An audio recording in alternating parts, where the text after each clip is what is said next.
Hello, I'm Sneha Koshi, and the big story, of course, that we are following is about Karnataka, which is gearing up for the big political battle as it gears up for the voting for Assembly elections. Karnataka will vote on May 10th to elect a new government and members of its 224-seat Legislative Assembly. The counting of votes will take place on May 13th and the results will be declared on the same day. This will be one of the major elections ahead of the 2024 general elections. The announcement comes amid a high-stakes political battle between the ruling BJP and the opposition Congress and Janata Dal Secular. All political action has already begun, from freebies to a show of money power across parties. Latest being Congress's DK Shiv Kumar flinging money from a bus during a yatra at what is seen as a Vocaliga stronghold and JDS bastion. And now, amid a lot of controversy around Rahul Gandhi's disqualification from the parliament, he's set to start campaigning in Karnataka from April 5th in Kolar, the same place where he made the controversial comment about Modi's surname, where he said, "Why do all thieves have the name that ends with Modi?"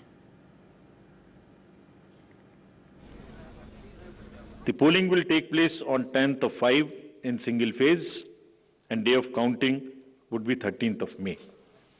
So this is the schedule for the Karnataka elections. There are also some by-elections which are due in the country in various legislative assemblies and parliamentary constituents. So we are simultaneously announcing the by-elections also. So the by-elections will take place for the assembly in Odisha, Jharsuguda, in UP, in Suar, UPAC 34, 395 Chanabe in UP, Soyong in Meghalaya in 23, and also in the parliamentary constituency number 4 in Jalandhar. So this will fill up all our vacancies till February 2023. Section 151 of the Representations of the People's Act provides that whenever there is a vacancy, we have to do the by-election in 6 months' time. So this says, shall be held within a period of 6 months from the date of the occurrence of the vacancy. So vacancy has occurred and has been reported on 23rd, 3/23 to us. So we have 6 months' time to do that election. And the second proviso also says of the section that remainder of the term of a member in relation to a vacancy is less than 1 year, then election will not be held. In this case, this is more than 1 year. So, as I mentioned, we have cleared the vacancies till February. And in this case, the trial court has given 30 days time for a judicial remedy, and therefore there is no hurry to do it before exhausting that particular remedy which the Honorable Trial Court has afforded. We'll take a call after that. And a lot has begun in Karnataka already. Of course, a flow of money power as well as muscle power, if I may say. Here we have visuals of DK Shiv Kumar flinging money, cash, 500 rupee currencies from a bus during a Congress yatra. Even as these visuals are being widely shared on social media as well, my colleague Shrija spoke to him.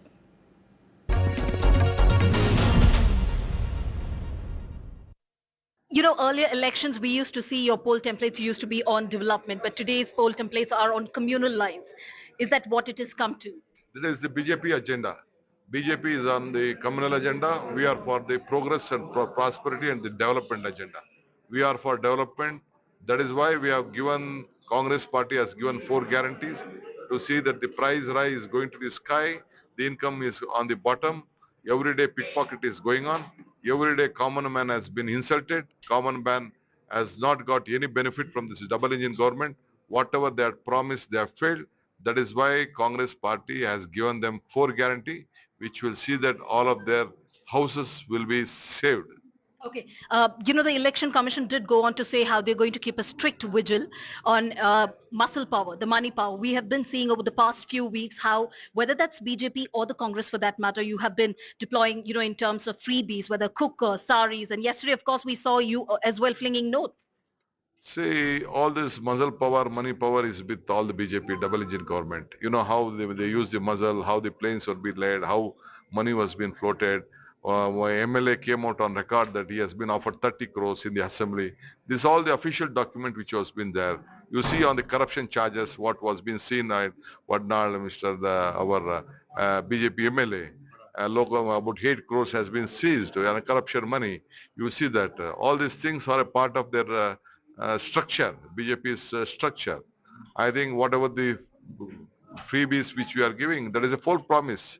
There is a promise which we have made is not the BJP promise. Let me discuss, let me debate. If Chief Isn't that the agenda that we're seeing already? Yes, let they come out with whatever the manifesto, let us discuss their manifesto with that. The Prime Minister has not forgotten what the manifesto has been given by the earlier government.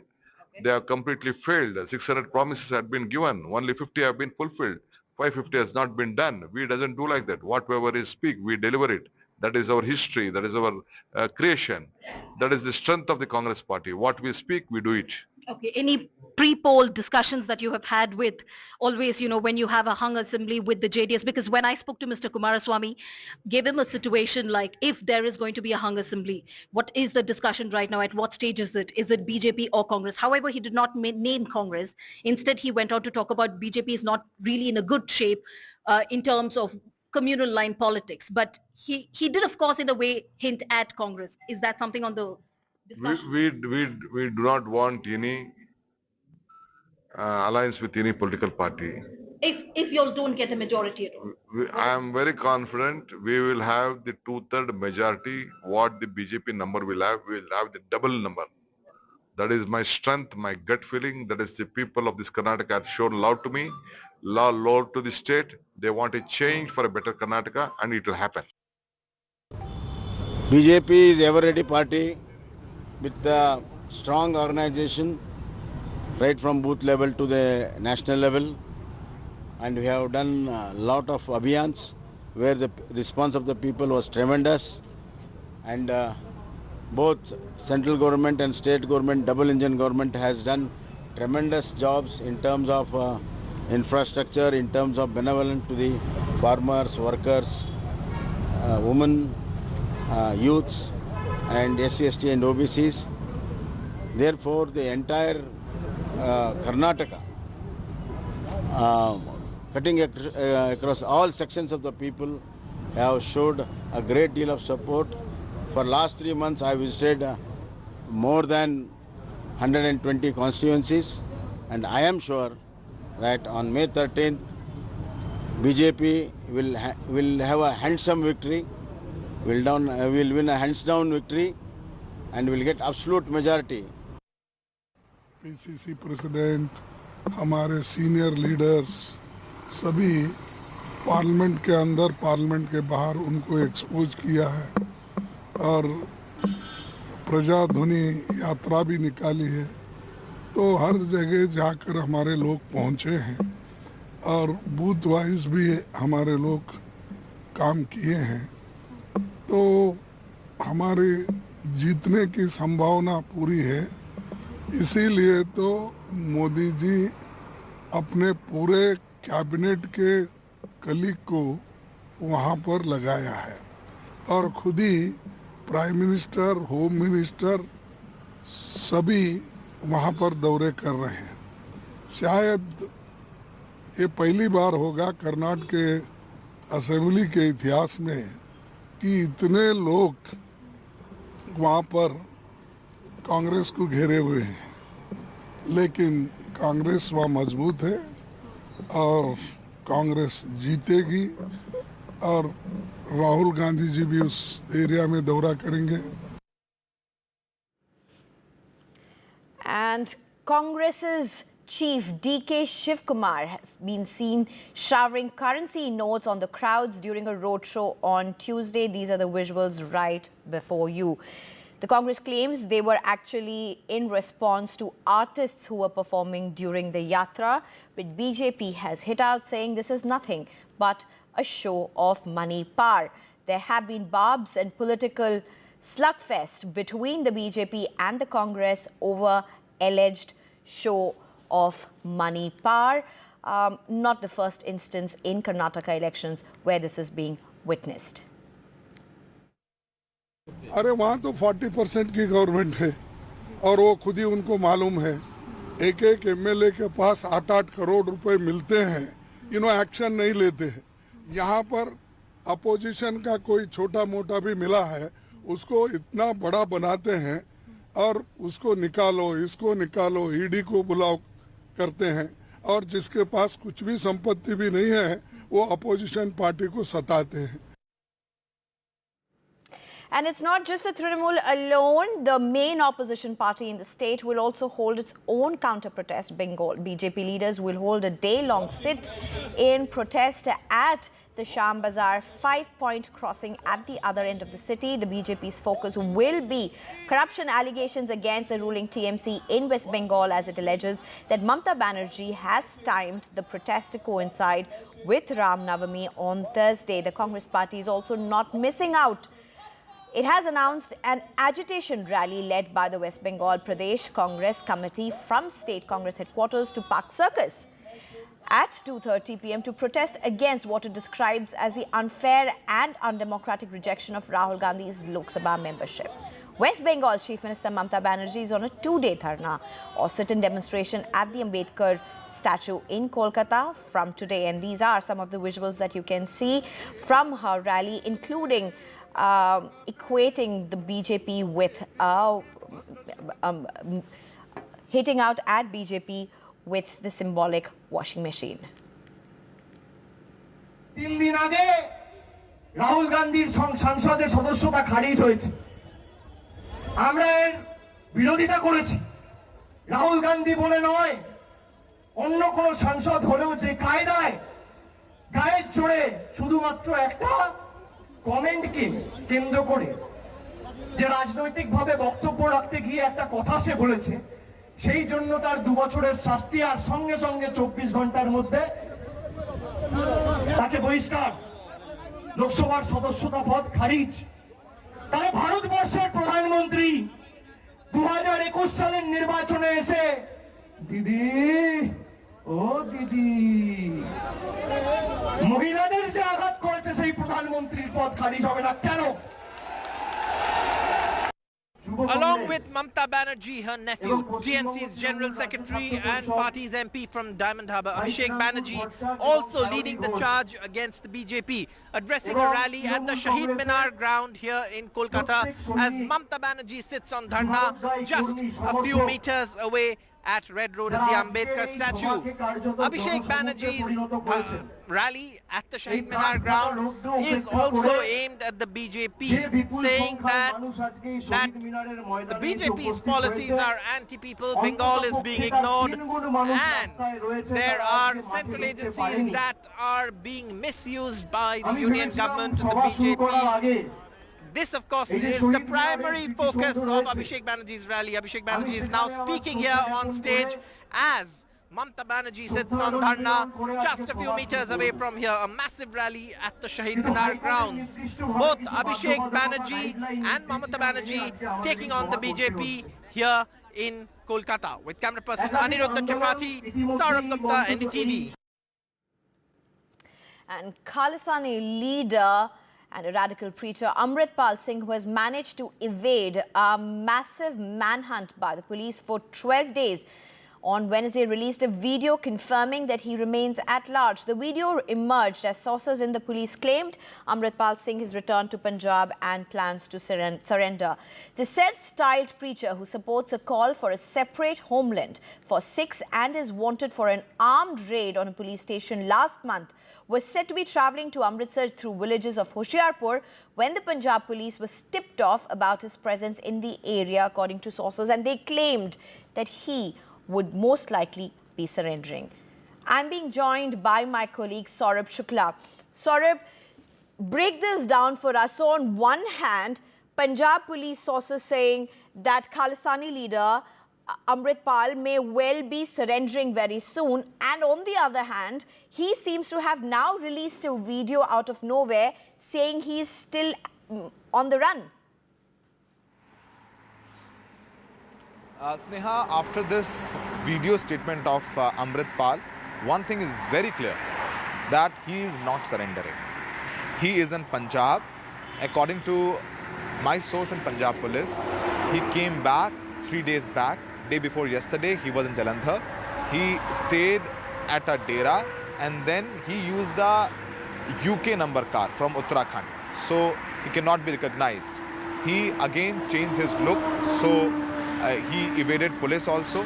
And when he was fleeing to Akal Takht in Amritsar, he wanted to reach there. So thinking that police will not enter the Golden Temple premises and Akal Takht, so he'll be safe there. When he was trying to flee there, Amritpal was spotted by intelligence unit of Punjab police. Punjab police chased Amritpal.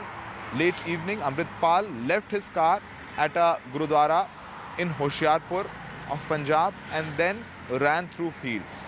According to the sources, Punjab police is very clear that they are not they will not bow down, but obviously after this video statement where Amritpal is saying that he is absolutely fine and well, despite of all the efforts, Punjab police could not arrest him.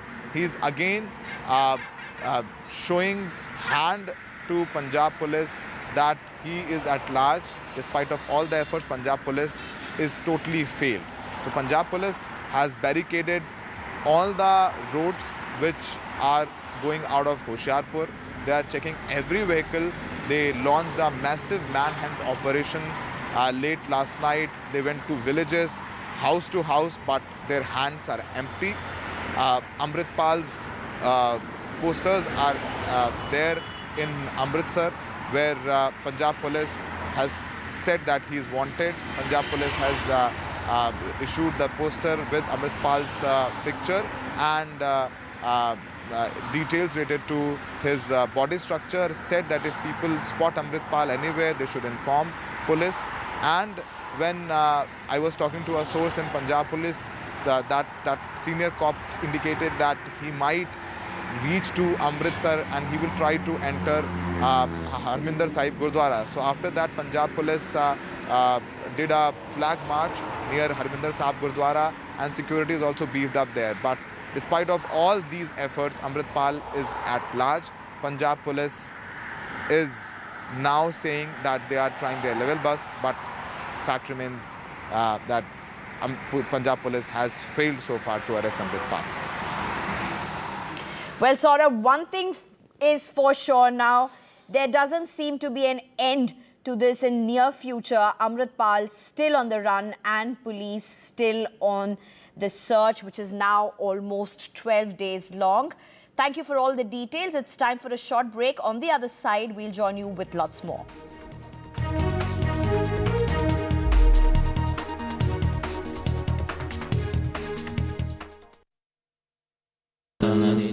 This is NDTV.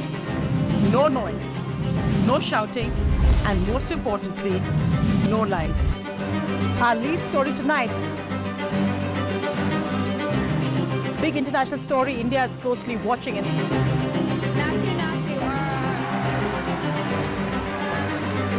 News that informs and inspires. The news with Sonia Singh. Monday to Friday at 8 p.m. only on NDTV 24/7. The only side we're on is yours.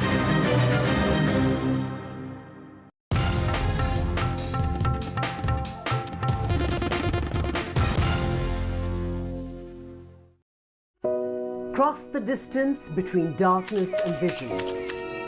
Teach a generation that has lost all hope. Treat a patient from thousands of miles away. None of this was possible till technology stepped in and made it possible. A selection of the finest stories from across the country where technology comes with a human touch. Unleash your dreams with Snapdragon in collaboration with NDTV. Only on the NDTV network.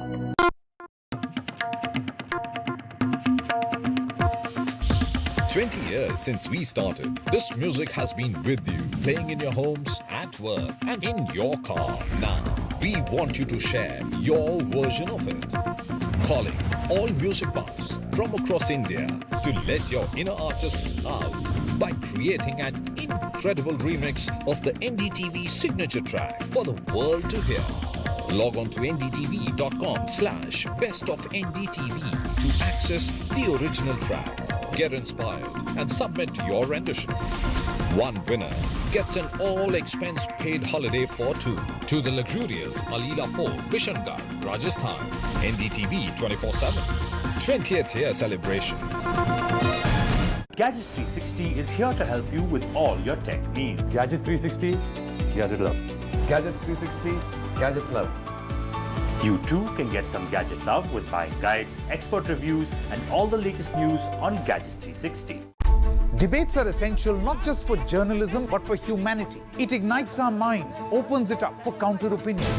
To hear all views, opinion of all hues. Which is why the oldest running debate show on Indian news television is not 23 years old, but young at 23. इस initiative को मैं अभिनंदन करता हूं कि सच को सच के रूप में पेश करने का उन्होंने साहस दिखाया.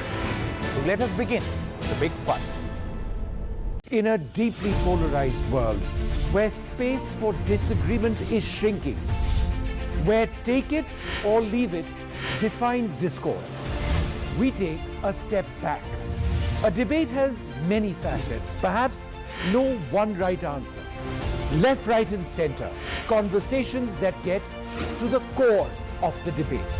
Left, right and center with me, Vishnu Shom, 9 p.m. on NDTV 24/7. 20 years since we started, this music has been with you. Now, we want you to share your version of it. Let your inner artists out by creating an incredible remix of the NDTV signature track. Log on to ndtv.com/bestofndtv. Get inspired and submit your rendition. One winner gets an all-expense paid holiday for two. NDTV 24/7. 20th year celebration. This is NDTV. No noise, no shouting, and most importantly, no lies. Our lead story tonight.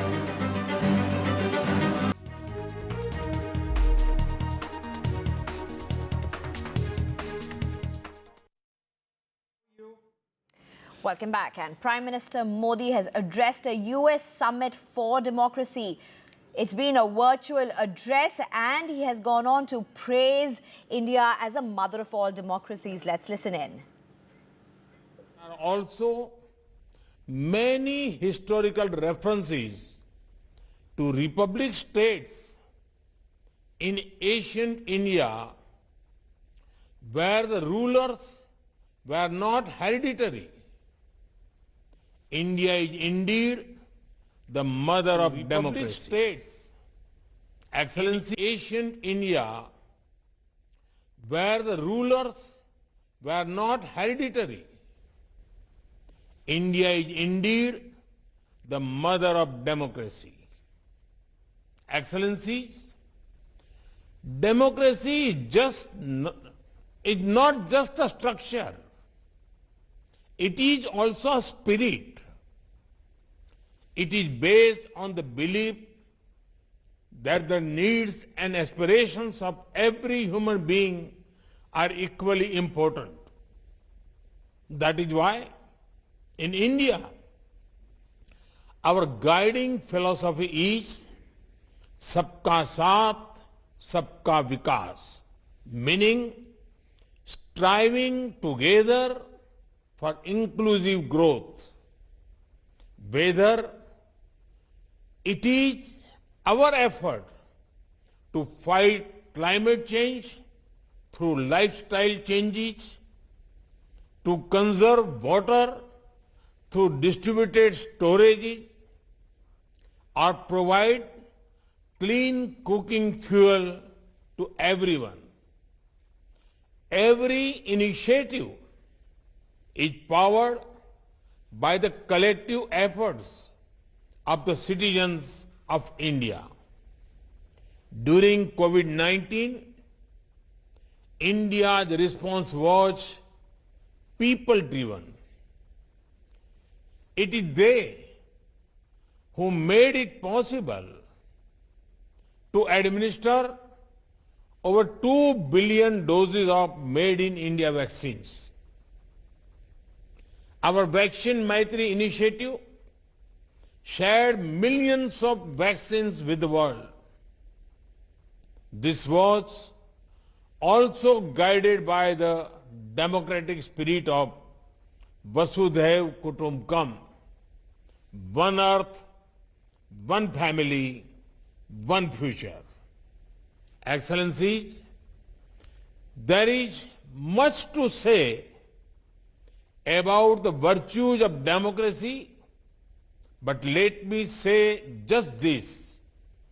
India, despite the many global challenges, is the fastest growing major economy today. This itself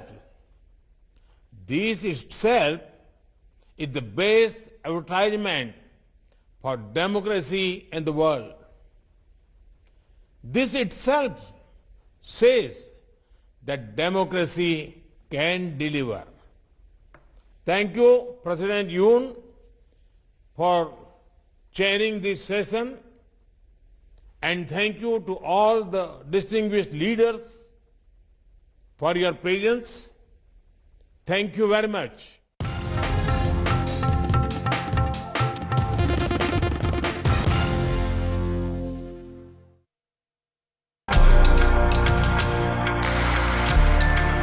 The best thing for the health of the gums is getting a professional cleaning.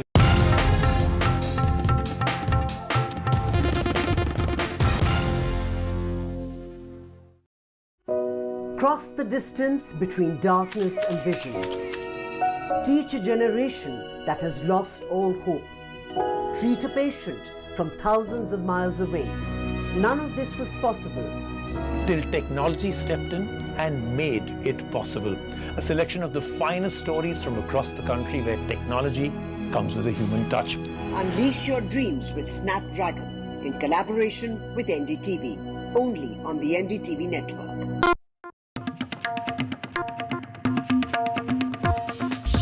"20 years since we started, this music has been with you, playing in your homes, at work, and in your car. Now, we want you to share your version of it. Calling all music buffs from across India to let your inner artists out by creating an incredible remix of the NDTV signature track for the world to hear. Log on to ndtv.com/bestofndtv to access the original track. Get inspired and submit your rendition. One winner gets an all-expense-paid holiday for two to the luxurious Alila Fort, Bishangarh, Rajasthan. NDTV 24/7. 20th year celebrations. Gadgets 360 is here to help you with all your tech needs. Gadget 360, Gadget Love. Gadgets 360, Gadgets Love. You too can get some gadget love with buying guides, expert reviews, and all the latest news on Gadgets 360. Debates are essential not just for journalism but for humanity. It ignites our mind, opens it up for counter opinion. To hear all views, opinion of all hues. Which is why the oldest running debate show on Indian news television is not 23 years old, but young at 23. इस initiative को मैं अभिनंदन करता हूं कि सच को सच के रूप में पेश करने का उन्होंने साहस दिखाया। So let us begin the big fight.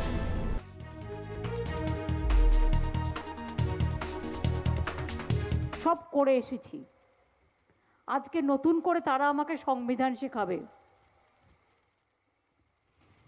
শুনে রাখবেন,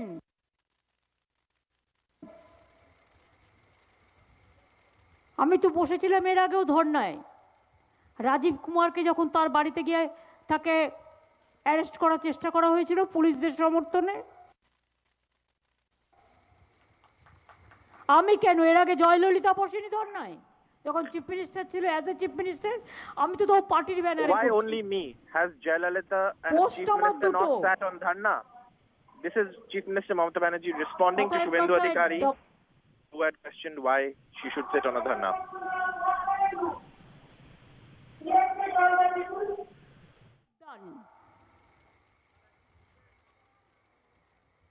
সংবিধান সম্বন্ধেও জ্ঞান দিচ্ছেন। বলে ভাই তাকে কেন বলবো, ভাত পাও ওয়াশিং মেশিন হয়ে গেছে। The BJP আর has আমার become a double washing machine. Portfolio আছে, what can I do? I have a double Elected by portfolio. the What can I do? people. I have been elected by the people. That's why I lead my state as a chief That's why I minister. lead my state. আমার দিন আনে দিন কাটে যে মানুষগুলো খেতে পাচ্ছে না, তাদের টাকা আটকে দেওয়া হয়েছে। আমি তাদের টাকা আদায় করবার জন্য একবার নয় 1 কোটি বার বসবো। কি করার People ক্ষমতা who আমি live দেখতে চাই। on their daily earnings have been denied their অন্যদিকে আমার income. দল ক্ষমতায় And আছে। to get them their তার মানে income, I মানুষের will not কাছে sit once but a million আমাদের times on Trinamool Dhaka. Congress দলের দায়বদ্ধতা আছে। The Trinamool Congress is সরকার থেকে মনে responsible রাখবেন, আমার for these কাছে people. আমার সৃষ্টি করা দল অনেক বড়, অনেক গর্ব। My এই party মাটিতে has been এই created দলটা by তৈরি me, করেছেন আপনারা, and there is a Sarkar huge তৈরি করার responsibility জন্য। for my party. It's a huge party. শুধু এ মাটিতে নয়, Not just on Sara this soil, ভারতবর্ষের মানুষই আমাদের ভালোবাসে। but across the country, people love me. আমি শুনেছি সকাল থেকে চ্যানেলদের বলা হয়েছে I have heard the channels have been instructed since the morning that don't show Mamataji's dharma. BJP থেকে সব হাউসে হাউসে অর্ডার গেছে। The BJP has बोली sent BJP, orders to several media channels. ममता जी को धरना दिखाने से कोई जरूरत नहीं है, लेकिन बहाना मत बनाओ। ममता जी का हिम्मत है, अगर जरूरत पड़े तो पीएम का हाउस का पास में भी ममता जी बैठ सकते हैं।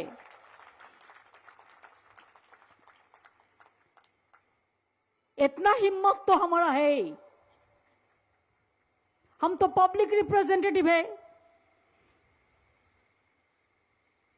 तो क्या है, প্রতিদিন আপনারা ওখানে গিয়ে এই চাই, এখানে গিয়ে এই চাই, চোর ডাকাতগুলো, যে চোর ডাকাতগুলোর লিস্ট, শশী দেখাও আমায় একবার, যে চোর ডাকাতগুলোর লিস্ট এমনিতে চিরকুটে চাকরি পেয়েছিল, সব গিয়ে বসে আছে ওখানে ডিএর ওখানে। Who got jobs based on cheats are now all sitting there. তাদের কাছে আমায় জ্ঞান শুনতে হবে। I have to listen to Gyan from them. চোরেরা, ডাকাতরা, These Gyan givers are all thieves and dacoits. আর বিজেপির গুন্ডারা, and the BJP's gundas, একজন গুন্ডা বলছেন, one gunda is saying, record আছে, there's a record on TV, রামনবমীর দিন যা that on the day of Ram Navami, দেখবো কে কি করতে পারে। আরে তোর we will step out, তুই তাই নিয়ে যা, you can do what? আমি রামনবমীর মিছিল আটকাবো না, কিন্তু I will মনে not stop রাখো any Ram Navami meeting. মিছিল আমরাও করবে, তোমরাও করবে। রমজান মাসও চলছে, রোজার মাসও Everything will চলছে, happen. Ram একটা Navami will also মুসলিম এরিয়ায় happen. গিয়ে হামলা Ramzan will করলে also happen. মনে রেখো তার বিরুদ্ধে আইনত পদক্ষেপ নেবে। মিছিল মিটিং And the করার law will তোমার also অধিকার take আছে, its course. দাঙ্গা করার অধিকার নেই। You have a right to celebrate, আমি but you সবাইকে do not বলবো have the right to শান্তিতে cross riots. I want Annapurna to Puja tell পালন everyone করুন, to observe রামনবমী পালন Annapurna করুন, Puja in peace, Ramzan Ram মাস পালন Navami in করুন, peace, Ramzan আইন in peace. হাতে তুলে নেবেন না। Do not take আমরা the তো law into দুর্বল your own নই hands. We are not যে so কথায় weak কথায় কোন that এক on Babu every little thing বলে বেড়াচ্ছেন, ও তুই আমার বিরুদ্ধে কথা that বলছিস, one কাল person- সিবিআই কে তোর বাড়িতে পাঠাচ্ছি। ও that তুই just আমার because বিরুদ্ধে কথা you বলছিস, are কাল তোকে এডি working for the পাঠাচ্ছি। Trinamool, tomorrow CBI will বাপরে, come to your house, tomorrow ED মনে will come হচ্ছে to your একেবারে house. কি বলবো It এদের, seems like, চুনো what will I much tell them? না পুঁটি মাছ না মৌরালা মাছ না Are they ওই পুকুরে হয় গুগলি, fish in এগুলো গুগলি, the pond? গেরি googly, These are just clams, they are not even fish. কত ক্ষমতা। How much আমি তো strength do they Bratya have? সেখানে আছে, অ্যাজ এ কলিগ বলবো, Brata Basu is here, he is my মুর্শিদাবাদে colleague. চাকরি পেয়েছিল কোন এজেন্সির মাধ্যমে, কাগজ বের করতে হবে। মালদার বের In করতে হবে, Murshidabad, which agency was Midnapore responsible state for বের giving করতে হবে, jobs? In বাঁকুড়া বের Midnapur, which করতে হবে, agency R was giving jobs? পুরুলিয়াটা In বিক্রি করে Bankura, দিয়েছিল which মেদিনীপুরে, agency was giving সেগুলো jobs? বের In করতে হবে। Purulia, which agency was giving jobs? সমুদ্র মন্থন করবে। If they indulge in Samudra দেখুন, Manthan, আমি কোন জুডিশিয়াল কোন জাজের নামে বলতে পারি না, I don't want to say anything against the judge. But It is a রায় নিয়ে বলবার অধিকার সবার But আছে I তাহলে have আপনাদের টিভি every চ্যানেলগুলোতে right আলোচনা to করেন কি করে speak on a judgment. How can you যদি stop না me থাকে from doing that? এবার আপনারা আমাকে বলুন And moving on, Congress leader Rahul Gandhi arrived at the Parliament earlier today to attend the meeting of the Congress MPs from Lok Sabha and Rajya Sabha at the CPP office. The Congress, meanwhile, held a meeting of its MPs from Lok Sabha and Rajya Sabha in the Congress Parliamentary Party office in the Parliament House. Meanwhile, Lok Sabha has passed Competition Amendment Bill before it was adjourned for the day amid ruckus by opposition MPs. The Lok Sabha passed the Competition Amendment Bill 2022 with members voting by a show of hands as vociferous protests continue. The bill aims to bring in greater regulation for corporates, particularly big tech firms, by introducing a deal value threshold for mandatory approvals by the Competition Commission of India. Union Cabinet Minister for Environment, Forest and Climate Change, Bhupendra Yadav, introduced the Forest Conservation Amendment Bill 2023 in the lower house and moved that it be sent to the joint committee of both houses. The report of this committee will be presented during the first week of the next session. The lower house has now been adjourned till 11 a.m. on Monday, that's April 3rd. Assam Chief Minister Himanta Biswa Sarma has hit out at Congress's Rahul Gandhi. This after Rahul Gandhi has been convicted and, of course, disqualified from the parliament. Chief Minister of Assam, a BJP top leader, has said BJP MLAs won't wear black clothes. For me, BJP will never defy the judiciary. Trend not good for Indian democracy. We'll never defy judiciary. This trend is not good for Indian democracy. Aji ji khokole koi ase ami democracy rakha koru. What you want? Are you want to criticize Justice Patnaik? Are you want to criticize Justice Mukhopadhyay? Or you want to criticize Justice H.S. Verma of Surat High Court? Now, he may be wrong entirely, but there is a judicial process laid down. You go to Session Court, you go to High Court, you go to Supreme Court.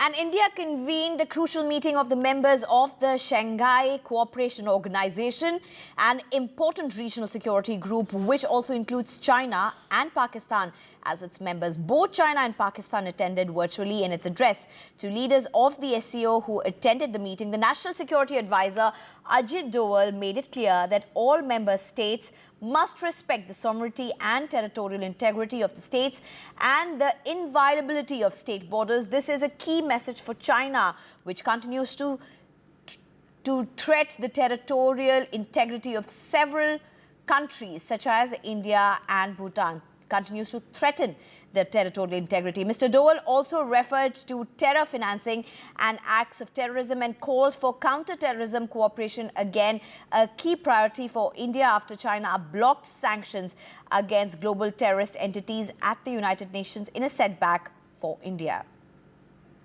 Terrorism in all its forms and manifestations and its financing are amongst the most serious threats to international peace and security. Any act of terrorism, regardless of its motivation, is unjustifiable. It is important, therefore, for all countries to fulfill the obligations enshrined in the relevant counter-terrorism cooperation protocols, including UN Security Council resolutions 1267, 1373, and successor resolutions for the purpose of identifying and implementing sanctions against global terrorist entities. 6 years after Indian and Chinese soldiers faced off in Doklam, Bhutan's Prime Minister has said Beijing has an equal say in finding a resolution to the dispute over the high-altitude plateau which New Delhi believes has been illegally occupied by China. Vishnu Shom has the details. Well, the Bhutanese Prime Minister's statement on China having a stake is likely to be deeply problematic for New Delhi, which is entirely opposed to China extending its footprint in Doklam. Now, this is the reason why India and China had a face-off in 2017 in Doklam, which almost resulted in a war. This is the Doklam Plateau, which has always been considered Bhutanese territory. To its north is China, which we've marked over there. To its west is Sikkim in India. You now see the tri-junction between India, China and Bhutan in the Doklam Plateau, marked over there. It's called tri-junction. New Delhi doesn't want this to change at all. China, though, wants to shift about 7 kilometers south to this point, Mount Gimpochi. That's where they want that tri-junction to go. If that happens, the entire Doklam Plateau would fall into China's possession. India will not accept that. Now, in a statement which will worry New Delhi, Bhutan's Prime Minister Lothe Tshering appears to have conceded space to Beijing by saying that it is an equal partner in resolving the status of Doklam. He's told a Belgian daily it's not up to Bhutan alone to solve the problem. There are three of us. There are three equal countries. We are ready. As soon as the other two parties are ready, we can discuss. Now, this statement will worry New Delhi. It'll worry New Delhi a lot since India wants China to have no say whatsoever in deciding the future of Doklam. Why? Because if China were to gain Doklam, they would end up cresting this ridge. This is a ridge called Jhamperi, which we marked over there in Doklam. If they got up here, they'd have direct line of sight to the Siliguri corridor, which lies further south. That's the narrow sliver of land that connects India's 8 northeastern states with the rest of the country. Since 2017, though, China hasn't stopped stepping up pressure on Bhutan. It's carved into Bhutanese territory by constructing villages adjacent to the Doklam Plateau. This is one of those villages constructed on the banks of the fast-flowing Amuchu River, less than 10 kilometers from the face-off site between Indian and Chinese forces. Further south, another area of Chinese construction. You can see a bridge that they've built across the Amuchu. Despite overwhelming evidence from satellite imagery you saw there, Bhutan's Prime Minister now says, we're not experiencing major border problems with China, but some territories have not been demarcated. After 1 or 2 more meetings, we'll probably be able to draw a dividing line. New Delhi will be closely watching where that line is placed on a map. Vishnu Shom for NDTV. And the Tamil Nadu government has suspended IPS officer Balveer Singh, accused of custodial torture, announcing this on the floor of the House. Chief Minister M.K. Stalin has assured further action after the magisterial inquiry report. However, human rights defender wanted a criminal case against the officer and questioned the role of the magistrate who remanded the tortured men as well. Time for a short break. On the other side, we'll bring you more news.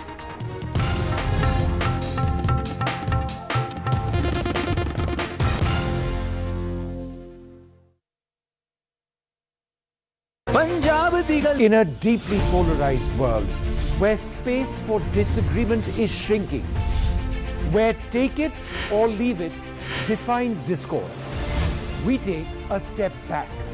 A debate has many facets, perhaps no one right answer. Left, right and center, conversations that get to the core of the debate. Left, right and center with me, Vishnu Shom, 9 p.m. on NDTV 24/7. 20 years since we started, this music has been with you. Now, we want you to share your version of it. Let your inner artists out by creating an incredible remix of the NDTV signature track. Log on to ndtv.com/best of NDTV. Get inspired and submit your rendition. One winner gets an all-expense paid holiday for 2. NDTV 24/7 20th year celebration. This is NDTV. No noise, no shouting, and most importantly, no lies. Our lead story tonight. Big international story. India is closely watching it.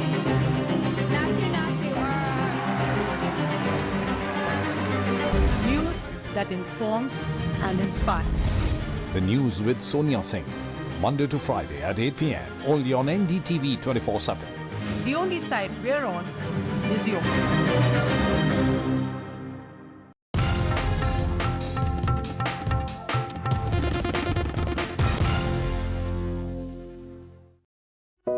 Cross the distance between darkness and vision.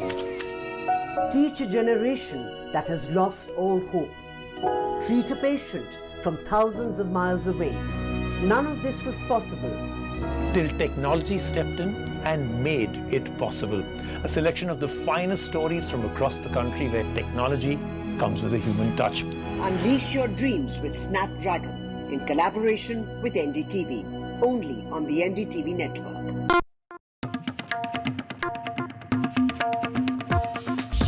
20 years since we started, this music has been with you, playing in your homes, at work, and in your car. Now, we want you to share your version of it. Calling all music.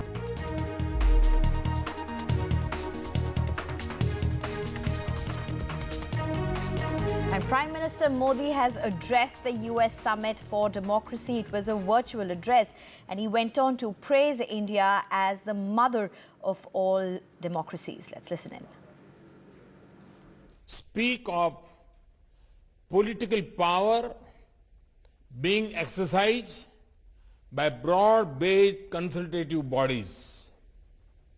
There are also many historical references to republic states in ancient India where the rulers were not hereditary. India is indeed the mother of democracy. Excellencies, democracy is not just a structure. It is also a spirit. It is based on the belief that the needs and aspirations of every human being are equally important. That is why in India, our guiding philosophy is Sabka Saath, Sabka Vikas, meaning striving together for inclusive growth. Whether it is our effort to fight climate change through lifestyle changes, to conserve water through distributed storage, or provide clean cooking fuel to everyone. Every initiative is powered by the collective efforts of the citizens of India. During COVID-19, India's response was people-driven. It is they who made it possible to administer over 2 billion doses of made-in-India vaccines. Our Vaccine Maitri initiative shared millions of vaccines with the world. This was also guided by the democratic spirit of Vasudhaiv Kutumbakam, one earth, one family, one future. Excellencies, there is much to say about the virtues of democracy, but let me say just this. India, despite the many global challenges, is the fastest growing major economy today. This itself is the best advertisement for democracy in the world. This itself says that democracy can deliver. Thank you, President Yoon, for chairing this session, and thank you to all the distinguished leaders for your presence. Thank you very much. And in information that we have accessed, it's been almost 12 days since the Khalistani leader Amritpal has been on the run. But even as he's on the run and police is still trying to search for him, he has now released a video.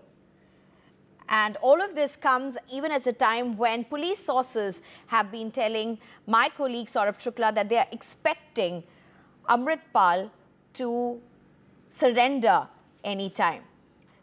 All of this is coming even as there have been several CCTV footage that have emerged showing him changing his clothes, changing his dressing and trying to hide himself either under an umbrella or cover his face in an attempt to hide from the CCTVs, and quite successfully till now for that matter. It's almost 12 days since he has been on the run despite a massive manhunt which has been launched by the Punjab police. But as of now, it's been a complete failure.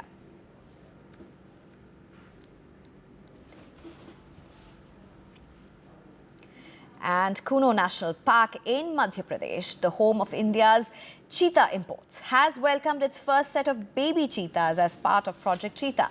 One of the Namibian tigers named Siaya delivered the cubs, who are reportedly in good condition. In 2022, eight cheetahs were brought from Namibia and released into Kuno National Park as part of India's Project Cheetah, which aims to introduce and sustain a small population of Southeast African cheetahs in the country. Sasha, one of the 8 strong in the coalition, died on Monday.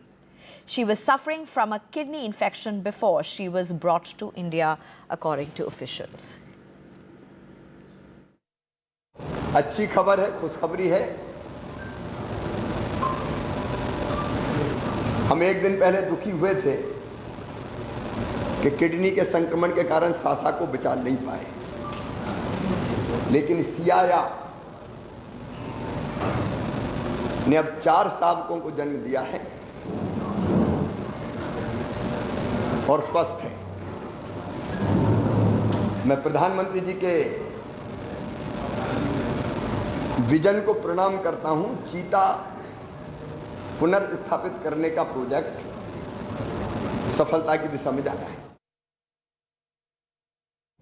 2022 को जो माननीय प्रधानमंत्री जी ने जो 3 मादा चीताओं को छोड़ा था, उनमें से एक मादा चीता सियाया नाम की, उसने 4 बच्चों को जन्म दिया है और वो अभी जो प्री रिलीज एंक्लोजर हैं उसमें, बड़े एंक्लोजर हैं उसमें हैं अभी वो और सुरक्षित हैं।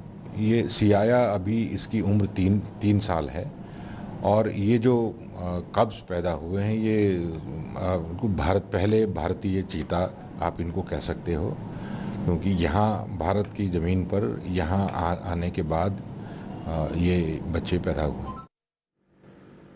And a massive fire broke out at a 6-story hotel in Madhya Pradesh's Indore this morning. 8 people, including 3 women, have been rescued so far. Earlier this morning, a fire broke out at Papaya Tree Hotel in the city. The flames quickly spread across all the floors in the multi-story building. At first, the hotel staff tried to put out the fire, but emergency services had to be called in as it spread further. People in the 6th floor of the building were trapped due to the smoke. Fire brigade and police teams had to use ladders to bring them to safety.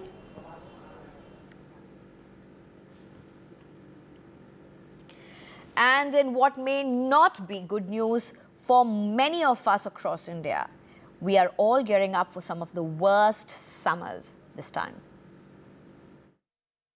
After the hottest February on record this year, the weather forecast issued by the Government of India says that the country is headed towards a grueling summer that could surpass last year's record-breaking heat wave, pushing the limit of human survival.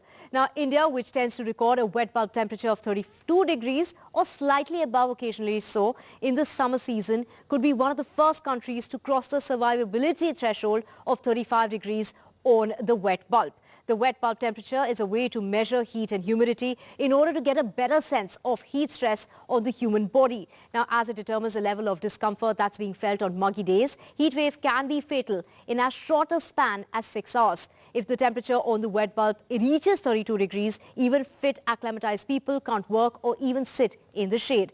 Now, India is more humid, it's more hot and humid than, say, a place like the Sahara Desert, which is equally hot but not as humid. So when we are sweating it out, sweating is not efficient or less efficient if at all.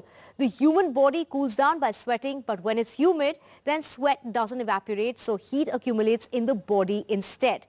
Now, what could be more devastating is the poor access to well-ventilated housing, especially in urban areas, and what could help is if urban planning guidelines prioritize green spaces, shade and ventilation, and if communities could increase the green cover around them and start planting trees, switch to cool roofs, green roofs, and that in turn could help cut down the urban heat index. With that, it's a warning for how hot it's going to be in the days ahead and how humid it will get, especially during those heat wave spells. Divya Wadhwa for NDTV. That's all we have in this bulletin. Thank you for watching. On the other side, we'll have all the latest with Priyanshi.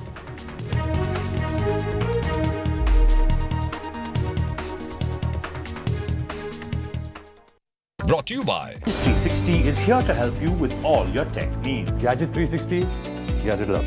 Gadgets 360, Gadgets Love. You too can get some gadget love with buying guides, expert reviews, and all the latest news on Gadgets 360. Debates are essential not just for journalism but for humanity. It ignites our mind, opens it up for counter-opinion. To hear all views, opinion of all hues. Which is why the oldest running debate show on Indian news television is not 23 years old, but young at 23. इस initiative को मैं अभिनंदन करता हूं कि सच को सच के रूप में पेश करने का उन्होंने साहस दिखाया. Let us begin the big fight. In a deeply polarized world, where space for disagreement is shrinking, where take it or leave it defines discourse, we take a step back. A debate has many facets, perhaps no one right answer. Left, right and center, conversations that get to the core of the debate. Left, right and center with me, Vishnu Shom, 9 p.m. on NDTV 24/7. 20 years since we started, this music has been with you. Now, we want you to share your version of it. Let your inner artists out by creating an incredible remix of the NDTV signature track. Log on to ndtv.com/best of NDTV. Get inspired and submit your rendition. One winner gets an all-expense paid holiday for two. NDTV 24/7 20th year celebration. This is NDTV. No noise, no shouting, and most importantly, no lies. Our lead story tonight. Big international story India is closely watching.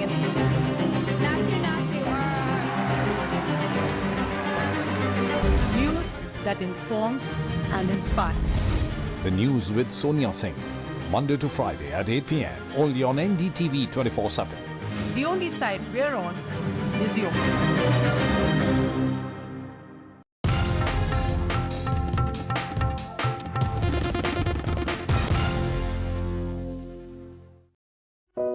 Cross the distance between darkness and vision.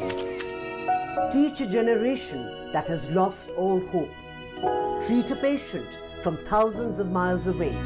None of this was possible till technology stepped in and made it possible. A selection of the finest stories from across the country where technology comes with a human touch. Unleash your dreams with Snapdragon in collaboration with NDTV. Only on the NDTV network.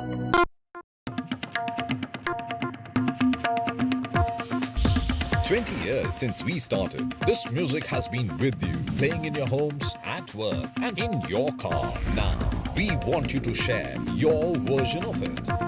Calling all music buffs from across India to let your inner artists out by creating an incredible remix of the NDTV signature track for the world to hear.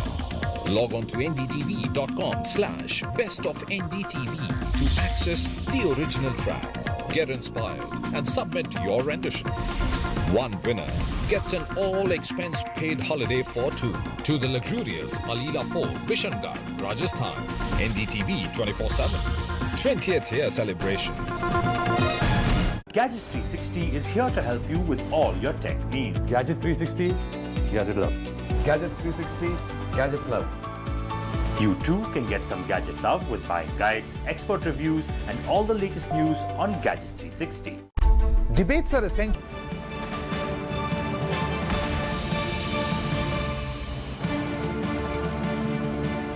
Good evening, you're watching NDTV 24/7. I'm Priyanshi Sharma. Let's start with our lead story, the chase for Amritpal Singh that's continuing for more than 10 days now. Now, Amritpal Singh, the Khalistani leader who has managed to evade a massive manhunt by the Punjab police for close to 12 days now, he has now released a video confirming that he remains on the run. This is the video that Amritpal Singh has released today. The video emerged, of course, as sources in the Punjab police claimed that Amritpal Singh has returned to Punjab and he plans to surrender. The self-styled preacher, who is wanted for an armed raid on a police station last month, was said to be travelling to Amritsar through the villages of Hoshiarpur when the Punjab police was tipped off about his presence in the area, according to sources. Now, on Tuesday night, the police launched a massive door-to-door search operation in Hoshiarpur and neighbouring villages as well to catch him and his associates who are accused in several criminal cases. Remember, the Punjab police is after Amritpal Singh, the Khalistani leader, after in February, he along with many of his supporters broke the barricades and entered the Ajnala police station in Punjab. They were all armed, and after that, the police has been looking for Amritpal Singh for the last more than 10 days. Now, Amritpal Singh, of course, appeared to have escaped from the Punjab police's manhunt for the last few days, and now he's even released a video. There were several questions whether Amritpal Singh has been arrested, whether he's going to surrender. Amid all of those questions, Amritpal Singh has released this video, and that confirms that he remains to be on the run and he has not surrendered to the Punjab police and they've not arrested him. In fact, we're also showing you visuals that really just tell us the story of how Amritpal Singh has managed to escape from the Punjab police. So initially, he was in Punjab when the Punjab police started this search operation to nab him, to arrest him. And after that, in fact, he was also seen in New Delhi. Those are visuals that we're showing you from a few days ago, in which you can see Amritpal Singh in the national capital. So this comes after he was spotted in Delhi, and after that the Punjab police thinks that he has come back to Punjab in Hoshiarpur, where they are trying to get him to surrender. So that's what the story looks like right now. He's of course changed several vehicles. He was first in a Brezza car, he changed vehicles, he then went on to a motorcycle in which he was last seen fleeing, and he also changed his outfits. He changed from his traditional attire of wearing a pagdi and wearing the traditional attire. He changed from that to a casual outfit, and he did all of that as he was escaping from the Punjab police. So changed vehicles, changed outfits, changed states from Punjab to Delhi, and now sources are saying he's back in Punjab in Hoshiarpur. So all of that Amritpal Singh, the Khalistani leader, has done as he has escaped from the Punjab police for the last close to 10 days. And now he has released this video in the latest, and in that video you can see that really confirms that he is on the run and the Punjab police have not arrested him till now. A cordon and search operation was launched in and around the village of Amritpal Singh, while checkposts and barricades were also raised on the roads to catch the suspects. Remember, the Punjab police has arrested more than 100 of his associates in this case as they try to close in on Amritpal Singh. Sources said that Amritpal Singh was planning to give an interview to an international news agency before surrendering, but changed his mind after realizing that he had no chance of escaping. Remember, of course, he's been on the run for the last 12 days. The Punjab police have been under immense pressure to arrest him and his supporters after they revived memories of course, the 1980s Punjab insurgency in which thousands died. He went missing following a Punjab police crackdown against him and members of the pro-Khalistan Waris Punjab up the outfit that he heads. And this search operation started on March 18th, about 3 weeks after Amritpal Singh and his supporters stormed the Ajnala police station near Amritsar to secure the release of an arrested aide, Lovepreet Tufan. Now, Amritpal Singh escaped the police's search operation in Jalandhar district. He switched vehicles and changed appearances as well. And Tuesday is when we saw a new video of Amritpal Singh with his key aide Pappalpreet Singh.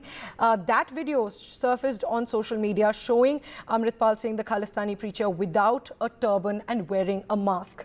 Now that's CCTV footage that's said to be from a market in Delhi showed the fugitive walking down a street wearing dark glasses. Those visuals that we're showing you currently on air, and behind him, Pappalpreet Singh can also be seen walking with a bag. The Punjab police still now have not commented on the footage that has been released by Amritpal Singh, but a senior Delhi police official said that they are probing whether the persons seen in the video are Amritpal Singh and his aide. This video that has emerged from the national capital that has surfaced now. So the Delhi police, they're still probing whether the person seen in the video are Amritpal Singh and his aide Pappalpreet Singh. But this entire chase that has continued, of course, the Punjab police is under immense pressure to arrest Amritpal Singh or get him to surrender, because it's been 12 days that Amritpal Singh has been on the run and the Punjab police have not managed to arrest him yet.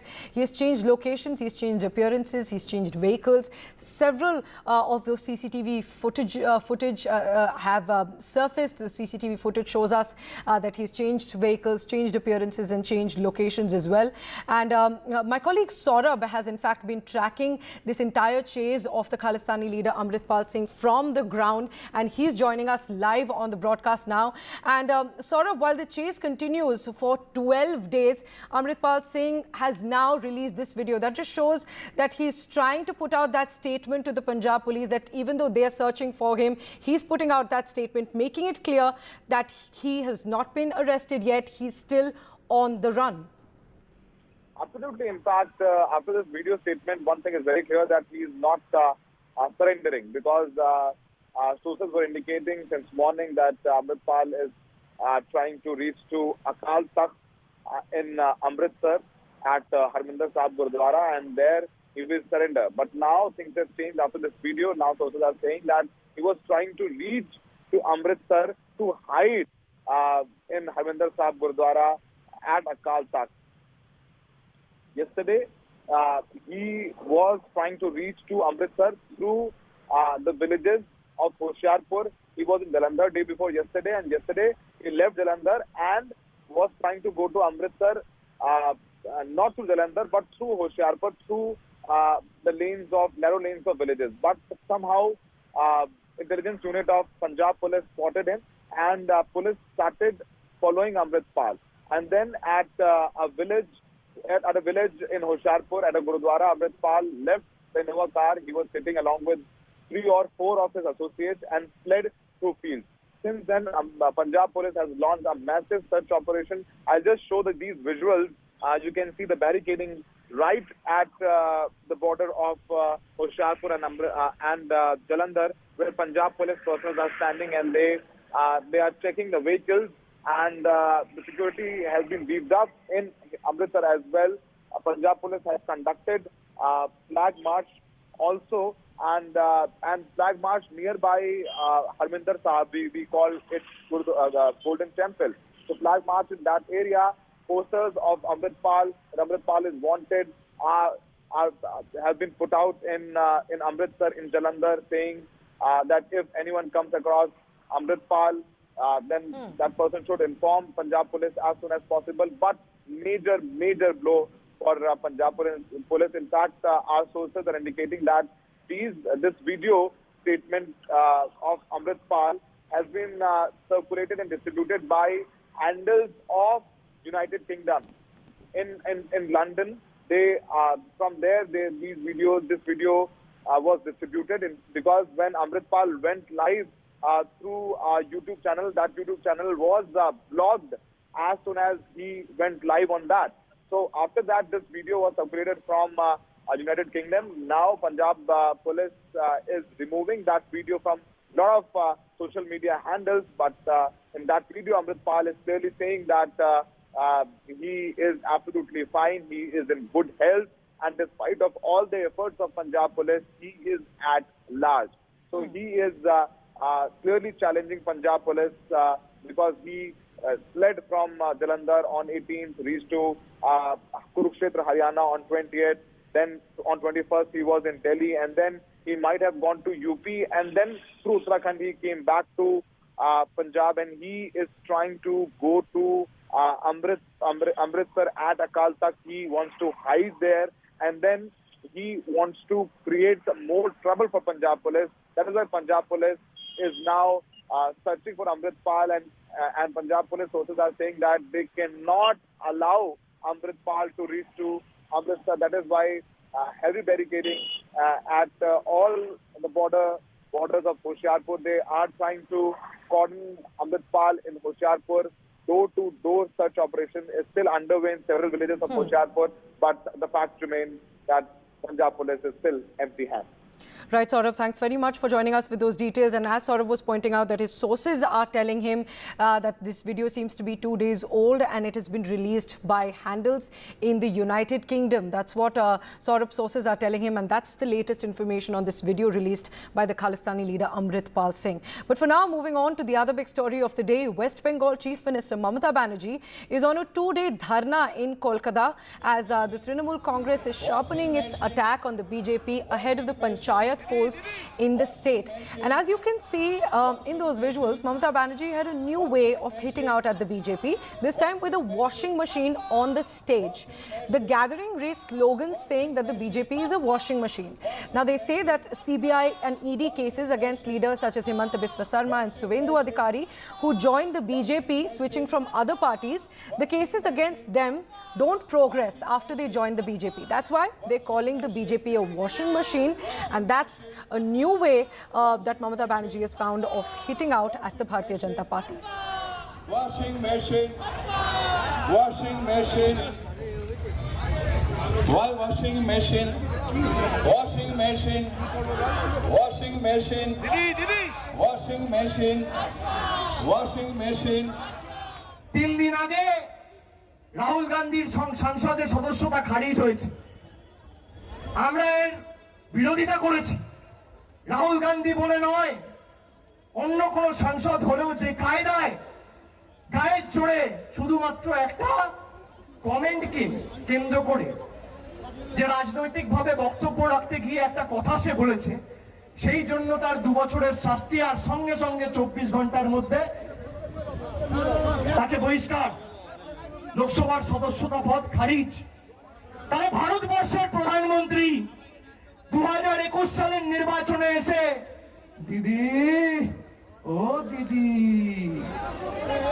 মহিলাদের যে আঘাত করেছে সেই প্রধানমন্ত্রীর পদ খারিজ হবে না কেন? My colleague Saurabh Gupta joining us for more details on this. And Saurabh, it was a day of political protests in Kolkata, with not just the protests by the Trinamool Congress, but the BJP also planned protests in Kolkata. So tell us what these protests were about, which are the issues that they were raising, and especially that unique way of protest that Mamata Banerjee has started there with that washing machine. Well, yes, absolutely. It was almost every political party in Kolkata that had some kind of protest today. The left, the Congress, the BJP, and of course the Trinamool Congress. Now let's talk first about the Trinamool Congress. Very, very important developments. One, of course, taking the battle to the Prime Minister's doorstep. The Trinamool Congress saying that if Rahul Gandhi can be disqualified for targeting a community because of something he said to make a political point, then why can't the Prime Minister be disqualified for this jibe that the Prime Minister indulged in during the 2021 Assembly Elections, where the Prime Minister was accused of catcalling. So in that context, of course, the Trinamool taking the battle to the Prime Minister's doorstep. And in a sense, this has also now led to the Trinamool firmly behind Rahul Gandhi as far as the disqualification issue is concerned. It's still not clear if on other issues they're on the same page with the Congress or not, and if their differences with the Congress remain or not. That the Trinamool says remains. But on this issue, they are completely with the Congress. Mamata Banerjee, Abhishek Banerjee, both held rallies. They mentioned this issue. The other important thing that Mamata Banerjee said was that if needed, I will sit on dharna even at the Prime Minister's doorstep. This is also, of course, taking the battle to the Prime Minister's doorstep. And this is in the context of funds being withheld by the centre for welfare schemes in West Bengal. The centre says West Bengal has not presented proper accounts and therefore funds cannot be disbursed as there are corrupt practices involved. Apart from that, also another important statement from Mamata Banerjee was the fact that appeal for opposition unity, saying that, look, this was a time for all opposition parties to come together irrespective of differences. This is BJP versus the people. It doesn't matter who is the leader. Opposition unity is of key importance right now. That's one thing. And that's a very, very important statement keeping in mind the 2024 elections. The BJP held its protests targeting the Trinamool on corruption. The left and the Congress also held, initially they were supposed to hold a wholesale protest, but it seems they did converge at the same point in Park Circus. And then, of course, you have the Trinamool also responding very strongly to some of the steps the judiciary has taken, saying that the judgments can, of course, be criticized by political parties. This is something that even the Prime Minister mentioned in his speech, that, that when the judgments go against them, they criticize. But the Trinamool saying judgments can be criticized. We respect judges and the judiciary, but that doesn't mean political parties cannot criticize judgments. So very, very important developments in Kolkata today. Right. Thanks, Saurabh, very much for joining us with those details. So as Saurabh pointed out, that it was a day full of political protest there in Kolkata, with pretty much every party staging a protest in one form or the other. Now, moving on to the other big story, Prime Minister Narendra Modi today spoke at the leader-level plenary on democracy, delivering economic growth and shared prosperity, which was hosted by the Korean President Yoon. Now, the objective of the summit was promoting international democratic cooperation and to strengthen the working nexus between peace and democracy. Prime Minister Narendra Modi, virtually joining that, said that India is the mother of democracy. Listen in. Speak of political power being exercised by broad-based consultative bodies. There are also many historical references to republic states in ancient India where the rulers were not hereditary. India is indeed the mother of democracy. Excellencies, democracy is not just a structure. It is also a spirit. It is based on the belief that the needs and aspirations of every human being are equally important. That is why in India, our guiding philosophy is Sabka Saath, Sabka Vikas, meaning striving together for inclusive growth. Whether it is our effort to fight climate change through lifestyle changes, to conserve water through distributed storage, or provide clean cooking fuel to everyone.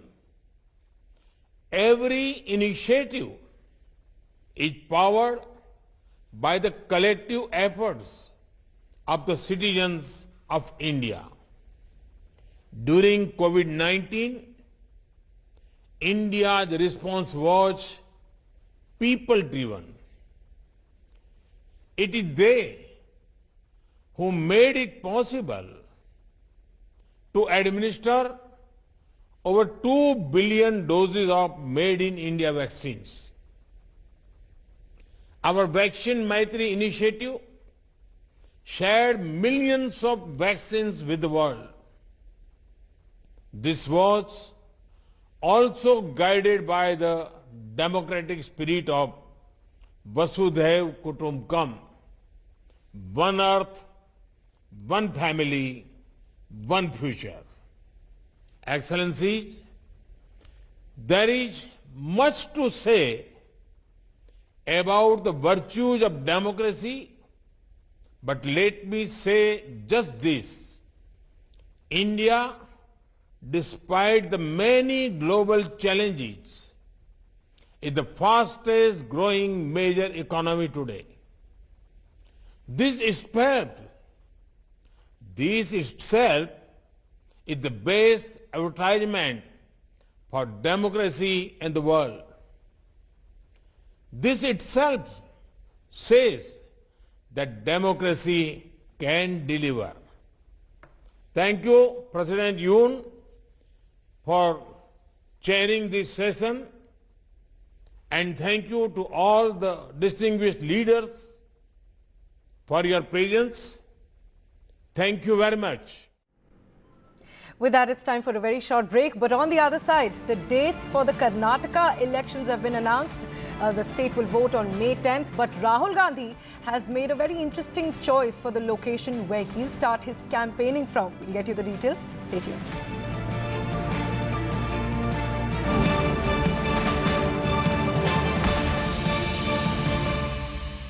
Brought to you by... In a deeply polarized world, where space for disagreement is shrinking, where take it or leave it defines discourse, we take a step back. A debate has many facets, perhaps no one right answer. Left, right and center, conversations that get to the core of the debate. Left, right and center with me, Vishnu Shobh, 9 p.m. on NDTV 24/7. 20 years since we started, this music has been with you. Now, we want you to share your version of it. Let your inner artists out by creating an incredible remix of the NDTV signature track. Log on to ndtv.com/best of NDTV. Get inspired and submit your rendition. One winner gets an all-expense paid holiday for two. NDTV 24/7 20th year celebration. This is NDTV. No noise, no shouting, and most importantly, no lies. Our lead story tonight.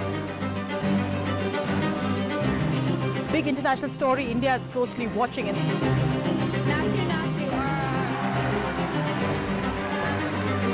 News that informs and inspires. The news with Sonia Singh. Monday to Friday at 8 p.m. Only on NDTV 24/7. The only side we're on is yours.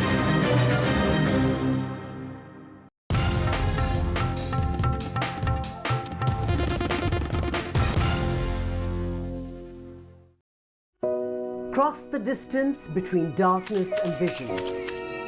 Teach a generation that has lost all hope.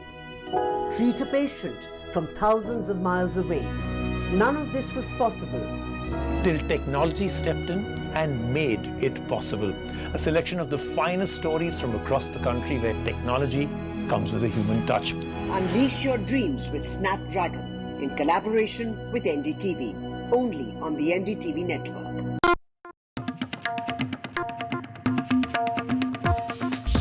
"20 years since we started, this music has been with you, playing in your homes, at work, and in your car.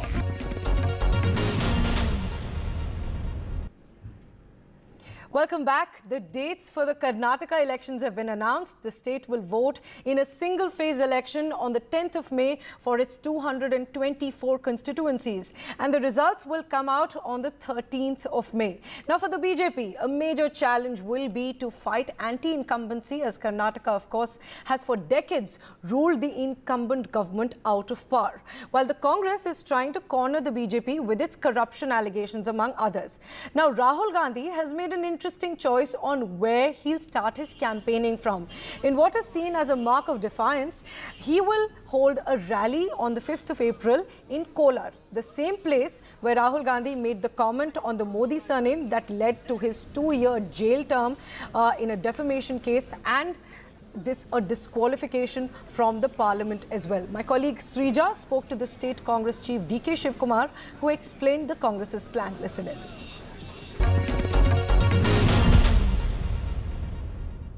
You know, earlier elections, we used to see your poll templates used to be on development, but today's poll templates are on communal lines. Is that what it has come to? That is the BJP agenda. BJP is on the communal agenda. We are for the progress and prosperity and the development agenda. We are for development.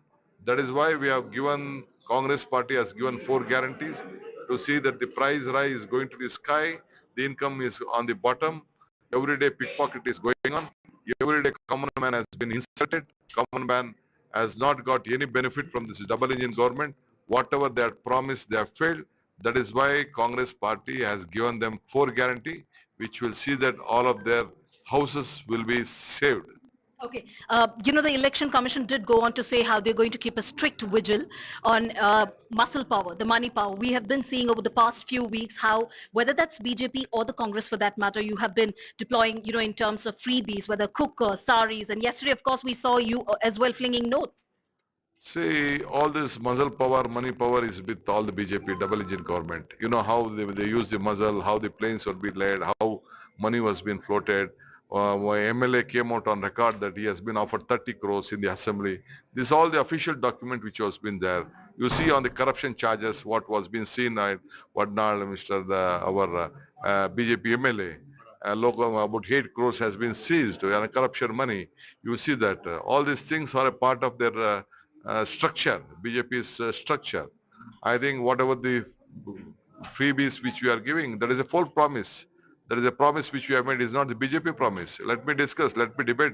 Isn't that the agenda that we're seeing already? Yes, let them come out with whatever the manifesto, let us discuss their manifesto with the Prime Minister has not forgotten what the manifesto has been given by the earlier government. They have completely failed. 600 promises had been given, only 50 have been fulfilled. 550 has not been done. We doesn't do like that. Whatever we speak, we deliver it. That is our history. That is our creation. That is the strength of the Congress party. What we speak, we do it. Okay. Any pre-poll discussions that you have had with always, you know, when you have a hung assembly with the JDS? Because when I spoke to Mr. Kumaraswamy, gave him a situation like if there is going to be a hung assembly, what is the discussion right now? At what stage is it? Is it BJP or Congress? However, he did not name Congress. Instead, he went on to talk about BJP is not really in a good shape in terms of communal line politics. But he did, of course, in a way, hint at Congress. Is that something on the discussion? We do not want any alliance with any political party. If you all don't get a majority at all. I am very confident we will have the 2/3 majority. What the BJP number will have, we will have the double number. That is my strength, my gut feeling. That is the people of this Karnataka have shown love to me, love to the state. They want a change for a better Karnataka, and it will happen. BJP is ever-ready party with a strong organization right from booth level to the national level, and we have done a lot of abhiyans where the response of the people was tremendous, and both central government and state government, double engine government has done tremendous jobs in terms of infrastructure, in terms of benevolence to the farmers, workers, women, youths and SC, ST and OBCs. Therefore, the entire Karnataka, cutting across all sections of the people, have showed a great deal of support. For last 3 months, I visited more than 120 constituencies, and I am sure that on May 13th, BJP will have a handsome victory, will win a hands-down victory, and will get absolute majority. We'll take a short break now, but on the other side, we'll take your questions on COVID as cases have crossed a 5-month high. We'll discuss whether there's a new wave or a new variant with experts. Stay tuned.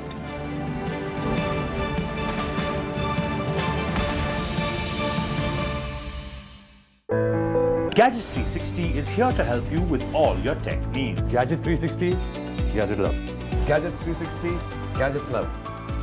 You too can get some gadget love with buying guides, expert reviews, and all the latest news on Gadgets 360. Debates are essential not just for journalism but for humanity. It ignites our mind, opens it up for counter-opinion. To hear all views, opinion of all hues.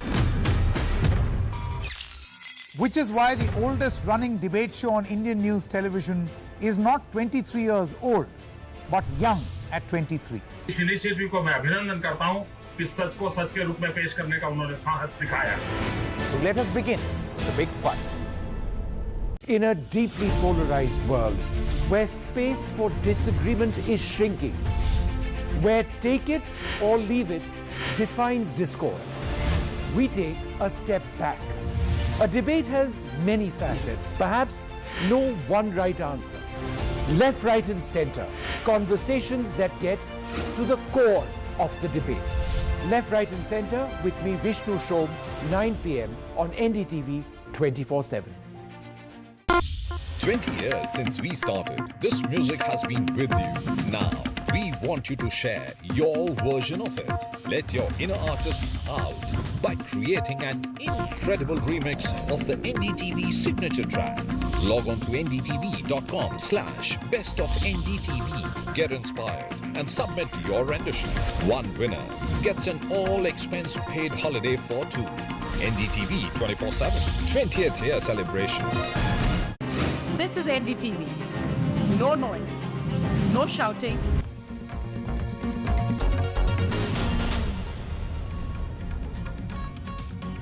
Welcome back. COVID cases are rising and they are now at a 5-month high. COVID cases are currently at the highest since October 28 last year. And the COVID cases have in fact crossed 2,000 cases. If we tell you about the numbers, the major surge in COVID cases is coming from 3 states, Maharashtra, Kerala, Karnataka and Gujarat as well. These 4 states are contributing to COVID cases the most. And the COVID positivity rate currently stands at 1.51%, which is up from 1.7% that was reported just a few days ago. So the COVID positivity rate is also gradually increasing. This means that out of every 100 tests being conducted, more than one person is testing positive for the coronavirus. The death count is also rising.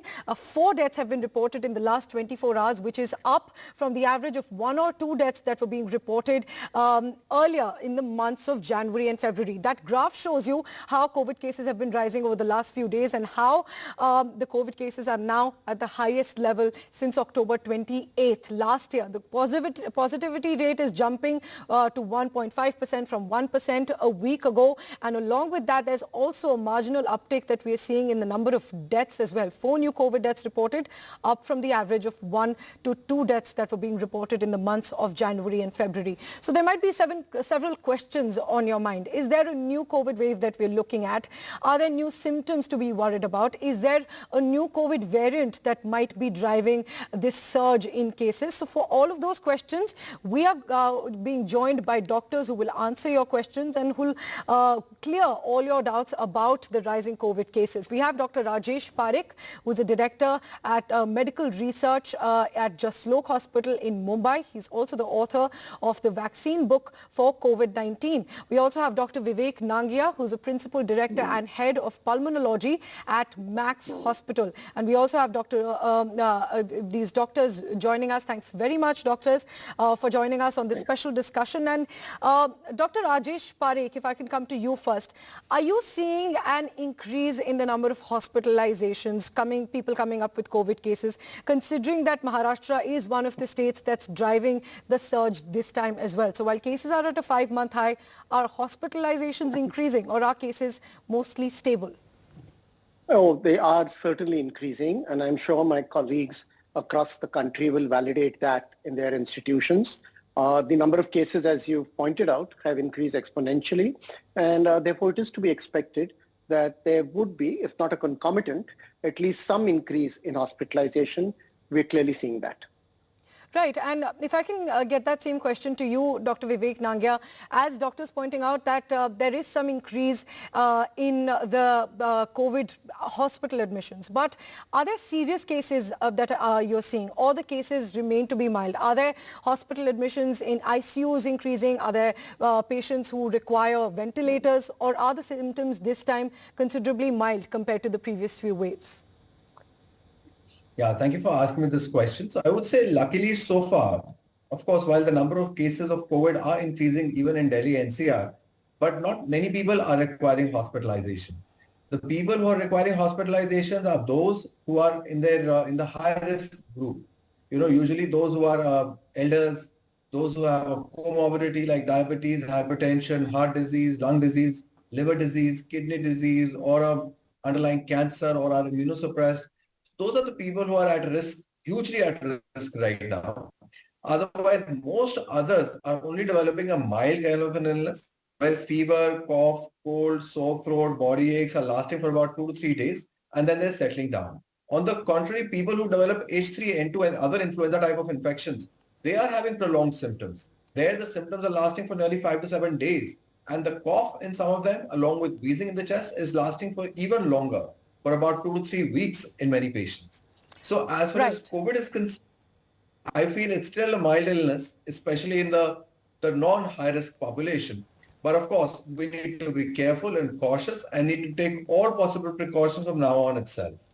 Right, of course, important to take those precautions. Many of us are not wearing our masks anymore. Many people have missed the vaccination doses as well, given that COVID cases were falling. But now they're rising again. And we also have callers from across the country who have called us with their questions. Suhani is joining us from the national capital. And Suhani, go ahead with your question to the doctors.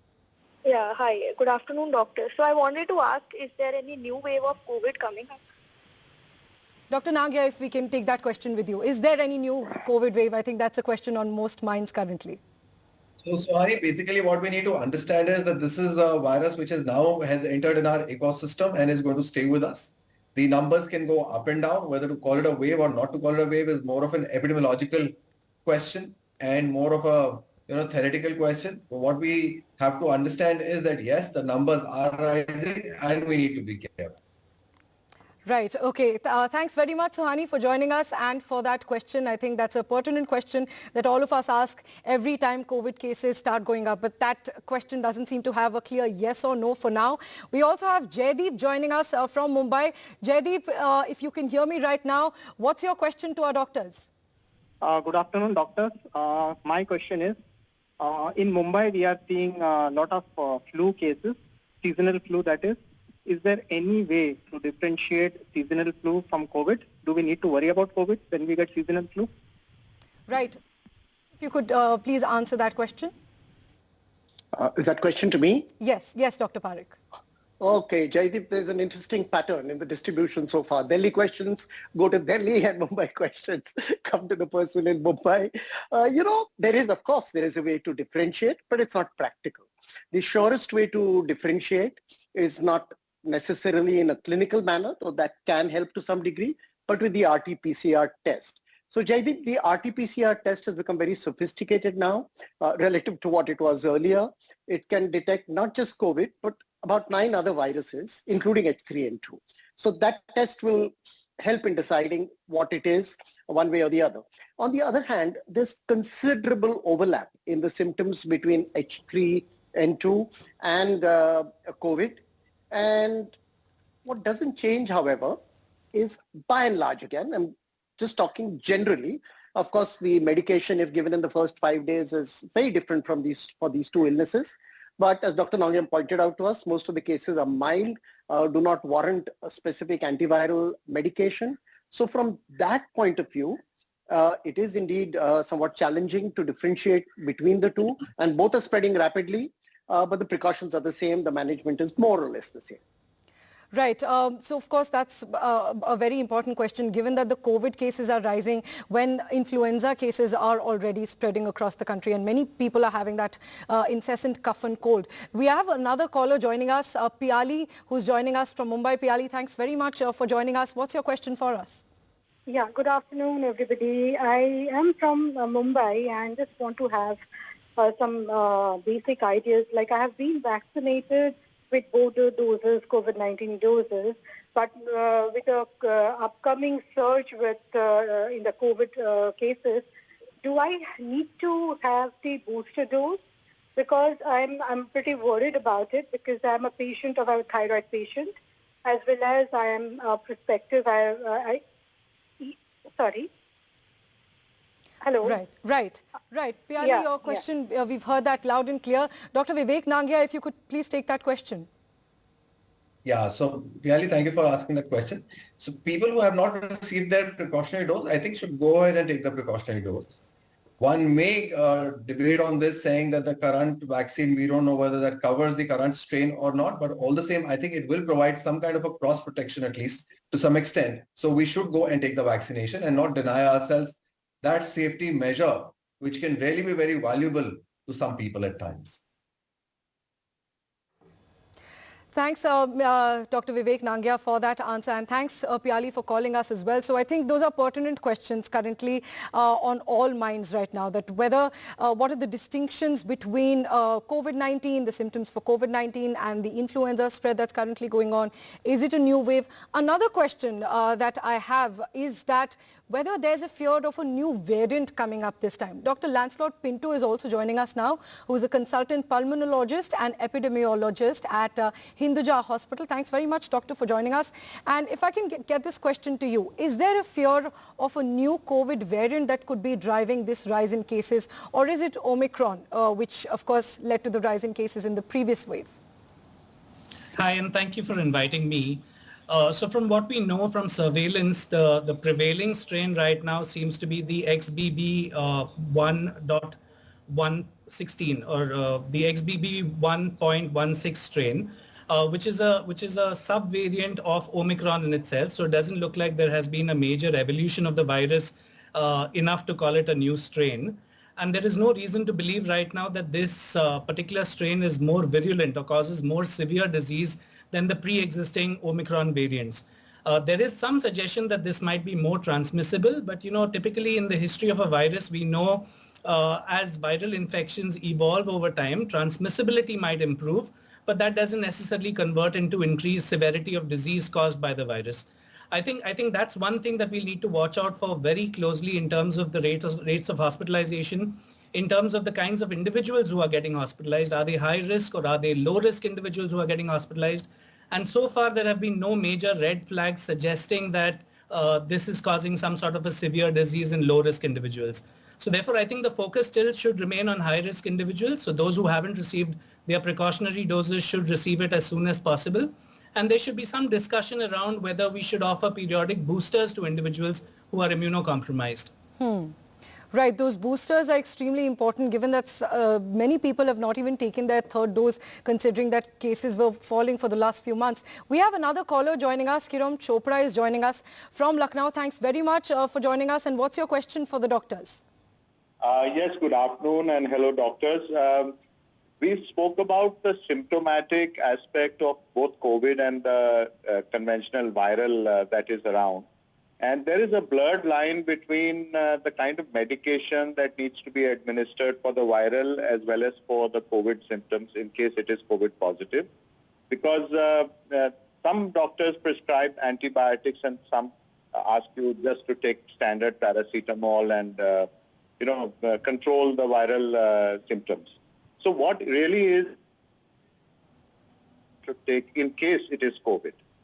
Right, I think that's a very pertinent question, given that in the previous waves we saw that several people were given wrong medications when they had COVID-19. So that's an important question. If Dr. Vivek Nangia, you could explain what's the difference in terms of the medication that people should take between viral and COVID fever? What is the different kinds of medications that people should take? Right.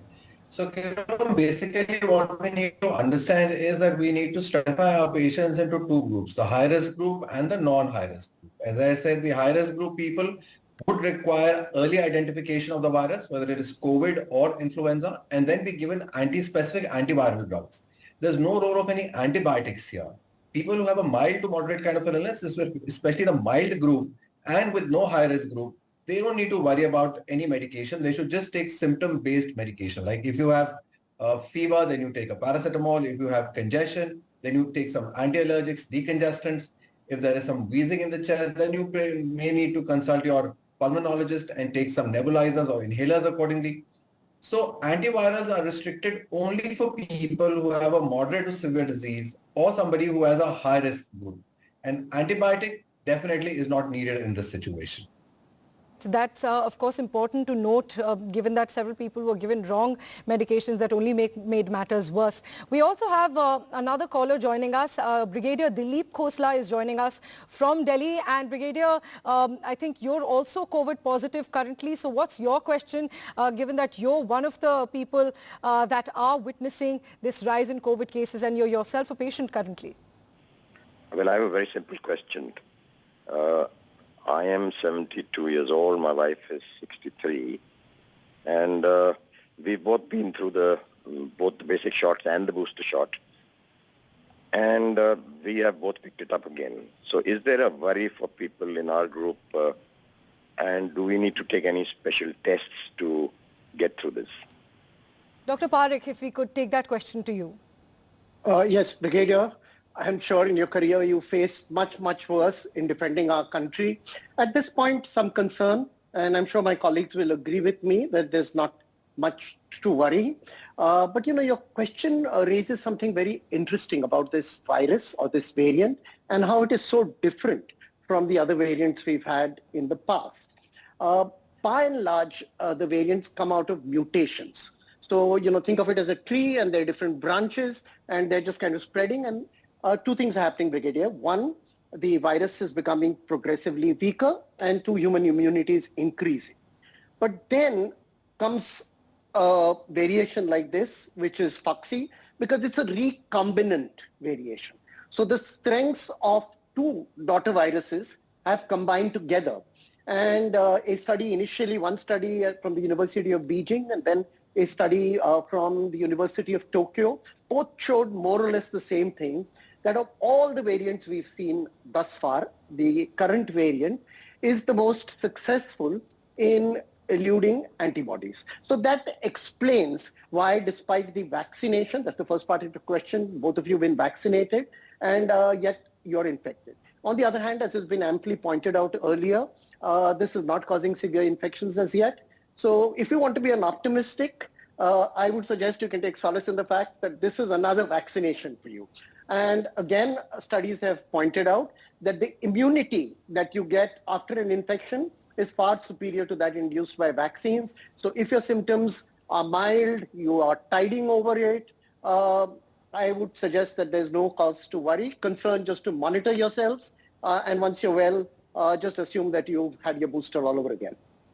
Right, Brigadier Dilip Khosla, we hope that answered your question. Thanks for joining us on the program. And we also have another caller from Bengaluru. Dilip is joining us from Bengaluru. Dilip, what's your question? Citizen would be required to take a second booster dose. Right. So the question, Dr. Pinto, if I can take that question to you, I think what Dilip is asking that they've taken the third dose of COVID-19, the booster dose as we call it, and they're wondering whether more dose should be taken. So the current evidence based on studies across the world suggests that if you are immunocompetent, that is, you don't have any immunocompromising conditions, if you are young, if you don't have comorbidities, 2 doses plus a booster, in fact, just 2 doses in itself seems to offer an adequate amount of protection against the virus, because the memory cells kick in. Most individuals also have hybrid immunity from the fact that they are vaccinated plus have had COVID at some point of time, which again helps. Now, I think the gray zone is individuals who are immunocompromised, individuals who are elderly, who have comorbidities, in whom periodic boosters might have a role. So if you do fit into that category and you haven't received your precautionary dose, you must receive it. Now, whether you need periodic doses or not will again depend on what risk profile you're at and whether the government takes a policy decision to offer it on a regular basis. Right. Thanks very much, doctors, for those questions. And another question that I think many of us are wondering right now, that given that COVID cases are rising, we know that while cases were falling for the past few months, the mask mandate had been taken off from across the country, from across states, and people were not taking their precautions. So now that COVID cases are rising, have crossed the 2,000 mark, highest in 5 months, Dr. Nagya, should the mask mandate be brought back? Should masks be made compulsory again to protect people not just from COVID-19, but also the flu that's spreading currently across the country? You know, this is something that I have not been able to understand, that why do we need a diktat or some diktat to come so we can actually protect ourselves? this is for your own protection, and this is common sense that the COVID virus is on the rise. If not COVID, the influenza is on the rise. If not influenza, then pollution is on the rise. And all these three things can be easily prevented with the help of a mask. An N95 mask is something that I think we should all carry with ourselves. And wear it as soon as you're in public places where there is likelihood of exposure, especially while traveling, especially in conferences, closed doors, meetings. So all of that, this is something which has to come from within. Whether that diktat comes from the above or not, it should not be the criteria for using the mask. We have started using the mask regularly now in our OPDs, in our wards, and even when we are traveling or when we are going for conferences. I think that is what most people should start following from now itself to be able to prevent themselves from this another COVID disaster in the making. Right. I think the 3 COVID waves that we've seen till now, they for sure teach us that lesson that COVID is not going anytime soon. It's going to live with us. So we need to make masking and these social distancing precautions sort of a habit in our life, because COVID clearly is not gone, and these very simple precautions can help all of us be protected from COVID-19, from pollution and from influenza that's also spreading across the country currently. And we also have another viewer now joining us. Vishwa is joining us from Pune, 74-year-old, and his wife is 68-year-old currently. And sir, what's your question for the doctors? Please go ahead. I just want to know, I have taken a booster dose also. That means total 3 vaccines we have taken. Now, I am required to travel very shortly by air. Now, is there any specific, other than usage of mask, any specific precaution that I need to take with the current scenario? Because recently I had a flu attack, and of course I am on way to getting cured. Dr. Parekh, if we could take that question to you, please. Yes. In addition to the mask, we also need to involve some of the other COVID measures, the precautionary measures that we took during the earlier waves of the pandemic. One of the things that I think many of us are amazed by is how well our species, the human species, has adapted in this pandemic. I mean, I was amazed at how easily we all adapted to the COVID protocols. We started wearing masks, we started keeping distance, we started washing hands, we started avoiding large gatherings wherever it was possible. And you saw this actually across the world, and certainly we saw a lot of it in our country. I think it's not going to be that much of an extra effort, having done it before, to do it again if you have stopped. I, for one, have not stopped at all through the entire period. Masking now has become second nature for me. Washing hands was always there as a physician, but now, it has more urgent implications, and maintaining distance. And that's about what you can do and should continue to do until such time as everything is behind us. Right. Thanks very much, doctors, and thanks all our viewers for calling us with those questions. I think it is triggering a lot of questions. But the rising COVID cases are leading to a lot of questions in our minds. Is there a new wave? Is there a new variant? And I think our doctors have clarified those doubts that currently there's no clear yes or no on whether we can call it a new wave, but cases are for sure rising. They're at a 5-month high. And as we have explained here, that we need to make COVID precautions a habit in our lives. We need to keep wearing masks, as they don't just protect us from COVID-19, but they also protect us from influenza, pollution, the dust that's in the atmosphere. So it's always a good habit to wear masks, practice social distancing, just in case, just to avoid any such situation that we've seen in the past few waves in the country, to avoid things getting out of hand and COVID cases rising and hospital admissions rising alongside. This is the time to get our precautions back. Thanks, doctors, for joining us, and thanks to all our viewers as well for watching and calling in. Thank you, and goodbye.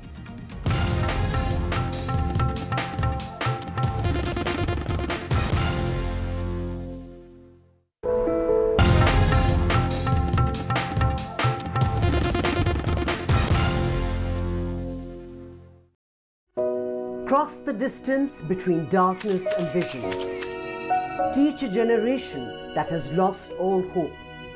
Treat a patient from thousands of miles away. None of this was possible till technology stepped in and made it possible. A selection of the finest stories from across the country where technology comes with a human touch. Unleash your dreams with Snapdragon in collaboration with NDTV, only on the NDTV network.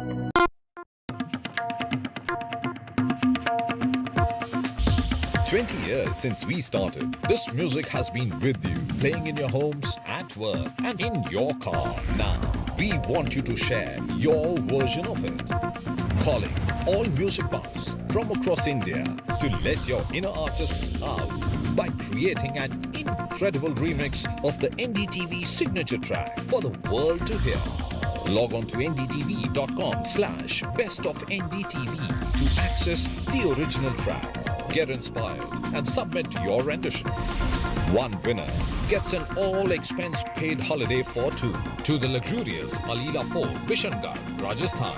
NDTV 24/7. 20th year celebrations. Gadgets 360 is here to help you with all your tech needs. Gadget 360, Gadget Love. Gadgets 360, Gadgets Love. You too can get some gadget love with buying guides, expert reviews, and all the latest news on Gadgets 360.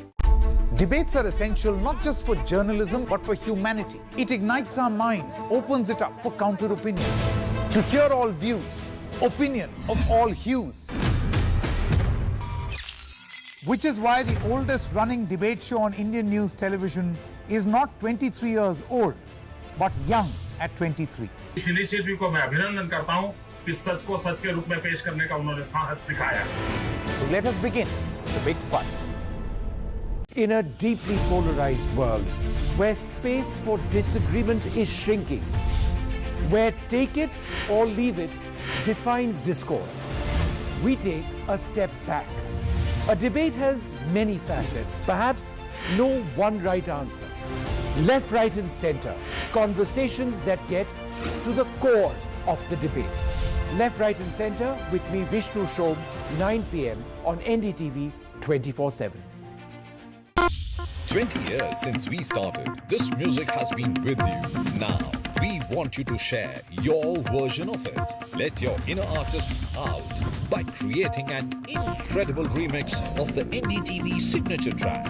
Log on to ndtv.com/bestofndtv. Get inspired and submit your rendition. One winner gets an all-expense-paid holiday for two. NDTV 24/7. 20th year celebration. This is NDTV. No noise, no shouting, and most importantly, no lies. Our lead story tonight.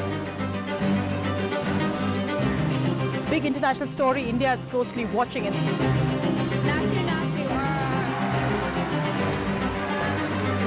News that informs and inspires. The news with Sonia Singh. Monday to Friday at 8 p.m. Only on NDTV 24/7. The only side we're on is yours.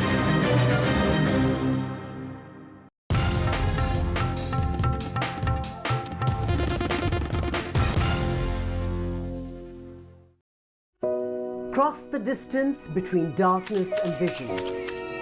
Teach a generation that has lost all hope. Treat a patient from thousands of miles away. None of this was possible till technology stepped in and made it possible. A selection of the finest stories from across the country where technology comes with a human touch. Unleash your dreams with Snapdragon in collaboration with NDTV, only on the NDTV network.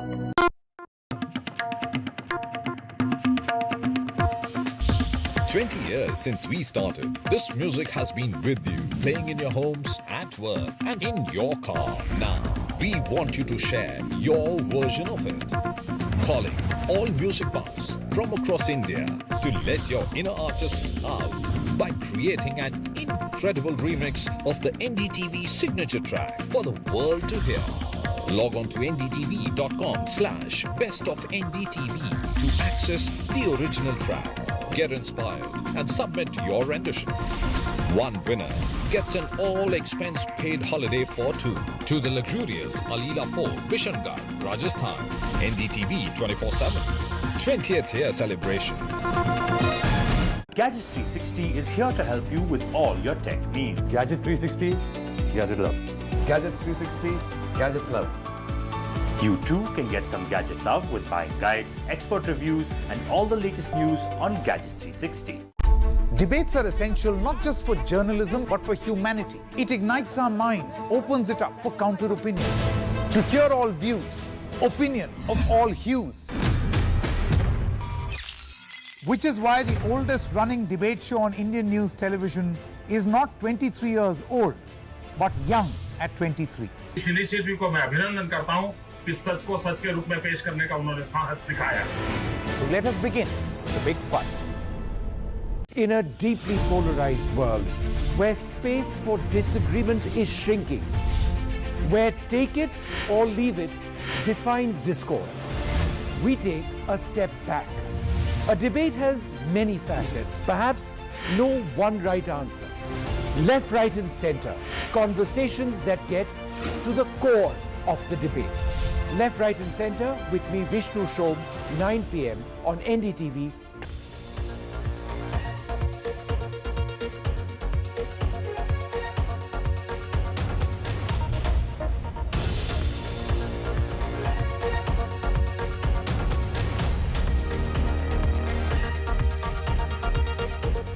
Good evening, it's 8 o'clock. The top headlines tonight.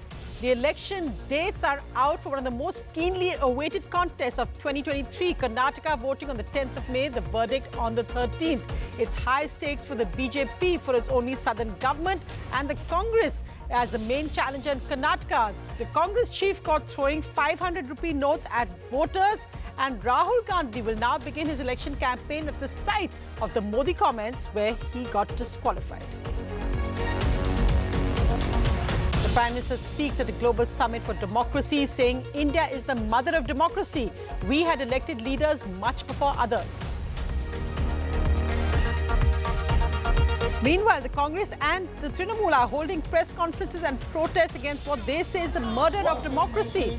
The opposition responds to the Prime Minister's coalition of corrupt charge. Didi claims the BJP is a washing machine. Washing machine.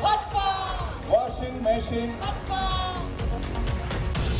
COVID cases crossed 2,000 daily in India. That's a high after 5 months. Hospitalization and deaths are still low, but they are on the rise. Tech giant Google is to pay over 1,300 crores in penalty. Google fined for anti-competitive activities as a tribunal upholds the Competition Commission order. Fugitive Khalistani leader Amritpal, on the run now in Punjab, releases a new video. The police say it's a 2-day-old video released from abroad, probably from UK handles. The Punjab police claim they're closing in on Amritpal, but after 11 days on the run, he's now back in Punjab. The Bhutan Prime Minister's statement on China also being a party in Doklam raises some concern. In an NDTV exclusive, Tibetan leader Lobsang Sangye joins us. And 4 cheetah cubs born in India after 7 decades. The Kuno cubs, as a cheetah from Namibia, gives birth.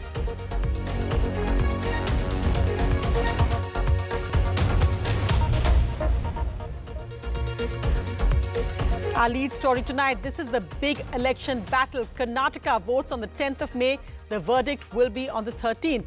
It's high stakes for both the BJP and the Congress in Karnataka. This coming on a day just after the Congress chief was caught throwing 500 rupees notes at voters during a roadshow. Rahul Gandhi will also begin his campaign in Karnataka at the site of where he made Modi comments which have led to his disqualification now. The BJP maintains that they are certain that they will retain the state, but it's a huge prestige battle for both sides.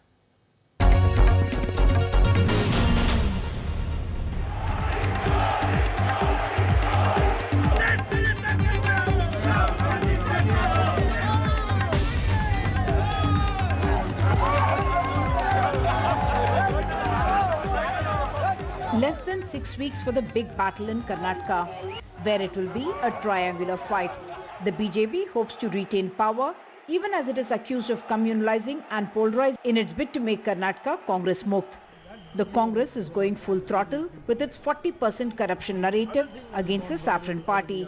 And the JDS hopes to be a game changer, if not kingmaker, with its focus on farmers' issues. The BJP had emerged the single largest party in 2018, winning 104 out of 224 seats. Now it has set its sights higher, hoping to get 150. And I am sure that on May 13th, BJP will have a handsome victory, will win a hands-down victory, and will get absolute majority. And we take the responsibility of taking Karnataka forward towards new Karnataka, where there will be place for the people who have abilities, poor people, where capabilities are to be done, women, youths. The Congress is more confident in Karnataka than perhaps in any other state of India. The people will definitely decide on this. They want a new government, they want a change, they want a government with a governance, they want to root out corruption, they want a global Karnataka, they want a better Bangalore. This is what people are looking at. I think 4 years of double engine government has failed. There will be a new engine which should take for the prosperity of Karnataka. 70% work we already finished in this process. Whatever actually our aim is to reach 123. I have full confidence because from last 3.5 months I worked very hard. Every day, 18 hours I worked. No doubt it is going to be a high-pitched campaign with freebies flowing even before the election was notified. This is a telling visual of State Congress Chief DK Shiv Kumar flinging 500 rupee notes from the rooftop of a bus as he campaigned in Mandya district on Tuesday. This is Vocaliga heartland and the bastion of the JDS.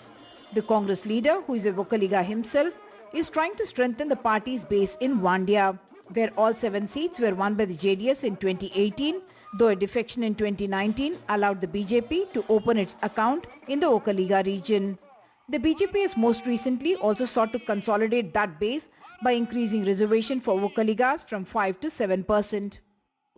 The Election Commission has deployed 746 teams who will campaign to enthuse urban youth to vote. Seniors aged over 80 years and those with disabilities can for the first time vote from home. 5.21 crores will franchise their vote on May 10th, 2023.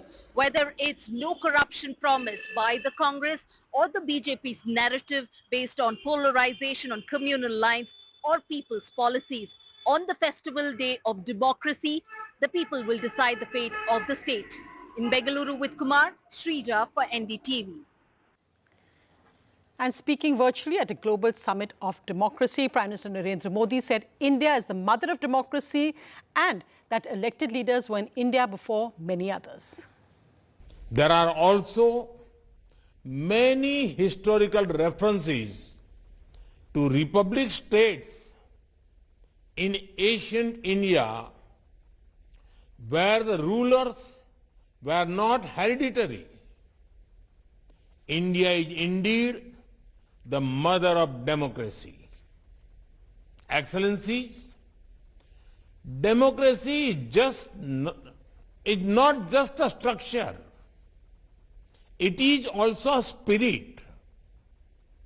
It is based on the belief that the needs and aspirations of every human being are equally important. That is why in India, our guiding philosophy is Sabka Saath, Sabka Vikas, meaning striving together for inclusive growth. Meanwhile, the opposition, however, is protesting against what they call is the complete undermining of democracy. The Congress holding a series of press conferences across the country. Mamata Banerjee beginning a 2-day dharna in West Bengal. Today also 2 bills were passed as the Lok Sabha was in chaos and disruptions. The Lok Sabha was adjourned immediately after that. And Rahul and Sonia Gandhi met with Sena's Sanjay Raut, who said that there was now resolution after his controversial Savarkar remarks. Inside Parliament, disruptions continued over the disqualification of Rahul Gandhi. and a demand for a JPC into the Hindenburg report. However, the Lok Sabha passed the Competition Amendment Bill, which allows the imposition of penalties on entities based on their global turnover amid the chaos, and it was then adjourned till Monday. Meanwhile, the man at the center of the storm, Rahul Gandhi, was at the Congress Parliamentary office to meet party MPs. This on a day the Chief Election Commissioner said he was in no hurry to announce a by-election for Rahul Gandhi's MP constituency, Wayanad in Kerala. So vacancy has occurred and has been reported on 23rd 3/23 to us. And in this case, the trial court has given 30 days time for a judicial remedy, and therefore there is no hurry. In his 30 minutes visit to Parliament, Mr. Gandhi also met Shiv Sena leader Sanjay Raut over the I am not Savarkar controversy. Former Congress President Sonia Gandhi was also present in the meeting. आज हमने भी राहुल जी हो, सोनिया जी हो, हमने बताया कि हम आपके साथ ही हैं, हमें एक साथ ही काम करना है, लेकिन कुछ ऐसे मुद्दे हैं महाराष्ट्र के, जैसे वीर सावरकर जैसे, हमेशा हमने सावरकर को हमारा आदर्श माना है. In state assemblies also, disruptions are playing out. Congress MLAs came to the Assam Assembly in black today, alleging that the Congress is questioning the judiciary. Assam Chief Minister Himanta Biswa Sarma said this was questioning democracy. We will never defy judiciary. This trend is not good for Indian democracy. Aji ji khokole koi ase ami democracy rakha koru. What you want? Are you want to criticize Justice Patnaik? Are you want to criticize Justice Mukhopadhyay? Or you want to criticize Justice H.S. Verma of Surat High Court? Now, he may be wrong entirely, but there is a judicial process laid down. You go to Session Court, you go to High Court, you go to Supreme Court. আৰু সেই গতিকে আমাৰ সংবিধানত বিৰোধীক এটা গুৰুত্বপূৰ্ণ ভূমিকা দিয়া হৈছে, কিন্তু যিখিনি কাম কৰা হৈছে যে বিৰোধী মুক্ত ভাৰত, কংগ্ৰেছ মুক্ত ভাৰত, ইয়াৰ যোগেদি সংবিধানৰ মূল স্পিৰিটটোকে ধ্বংস কৰিব বিচৰা হৈছে. With Arvind Gunashekhar, Bureau Report, NDTV. And West Bengal Chief Minister Mamata Banerjee on a two-day dharna in Kolkata. She's talked there about how the opposition must come together against the BJP, saying that they're damaging the constitution. She even had a washing machine on stage. Washing machine, washing machine, washing machine, washing machine, washing machine, washing machine. For opposition party को एक साथ में लड़ना है और BJP को इधर से हटाना है, देश से हटाना है, कुर्सी से हटाना है, चेयर से हटाना है, और ऑपोजिशन पार्टी को इकट्ठा होकर लड़ना है, कामयाबी का साथ लड़ना है, सारे पड़ोसी का साथ लड़ना है और बीजेपी को कुर्सी से हटाना है. ये देश का सबसे बड़ा अहंकारी, हिंदी में किसको गद्दार कहते हैं. मैं गद्दार is not the good language, इसी के लिए हम देश का दुश्मन नहीं कहेंगे. वैसा ही कुछ आप बता दीजिए, हम इतना हिंदी नहीं जानते. कांग्रेस के देखे कांग्रेस टेस्टेड एवं रिजेक्टेड 34 বছর लेफ्ट के देखे लेफ्ट टेस्टेड एंड रिजेक्टेड 12 বছর ममता बनर्जी के देखছে Mamata Banerjee tested and would be rejected. Days are nine number, count হচ্ছে দিন, চলে গেছে ট্রেন ছেড়ে. এই সরকার নেই, লেমডা গভর্নমেন্ট. এই সরকার কি দিয়েছে বাংলার মানুষকে. And as Mamata Banerjee calls for the opposition to come together, interestingly, the Congress and the left are protesting in Kolkata against her government. Meanwhile, in other news, COVID cases are now the highest in 5 months. India's crossed 2,151 COVID cases, up 37% from yesterday. The daily positivity rate has also gone to 1.5% from 1% a week ago. But doctors say the good part is that the hospitalization and deaths are still not at a worrying level. Maharashtra reported 450 new COVID cases on Tuesday, the highest in 152 days.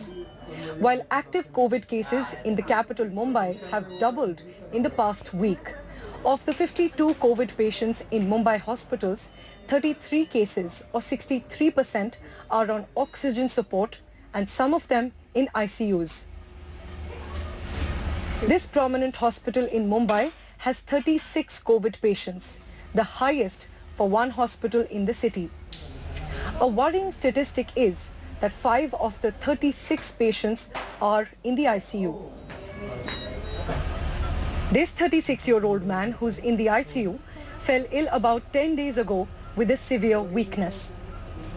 वही दिक्कत है जो पहले भी हो रहा था कि people are reacting little bit late and that is why even to get the treatment and again come back to the normal life, it is taking time. He is vaccinated and everything, so nothing as such health issues. Even when he came, he was in थोड़ा सा weakness था, but yes, he was very in good condition. This 9-year-old boy was suffering from stomach ache on Sunday. He was admitted to the KJ Somaiya Hospital in Mumbai and found to be COVID positive. Doctors at the hospital say that many children with COVID symptoms are being treated, but only those with severe symptoms are being tested. Different complaints के साथ में आ रहे हैं, like pain in abdomen, कुछ को cough cold है, तो जिन बच्चों को एडमिशन लग रहा है उन्हीं का हम लोग टेस्टिंग कर रहे हैं और उसके बाद में उनका कुछ बच्चों का कोविड एंटीबॉडी पॉजिटिव आया है हमारे पास में. लाइक रिसेंटली उनको इन्फेक्शन होकर गया रहेगा लाइक 1 मंथ के ड्यूरेशन में. The Maharashtra government has said that XBB.1.16 variant, which is an Omicron sublineage, has been found in 230 active COVID patients in the state. The government says that while there are about 2,343 active COVID cases across the state, hospitalizations are not proportionately high. With Pooja Bharadwaj in Mumbai, Bureau Report, NDTV. Well, the other big headline in a landmark ruling, Google has been ordered to pay a 1,337 crore rupee fine. This by the law tribunal, which is looking at an appeal which said Google has to pay this penalty in 30 days.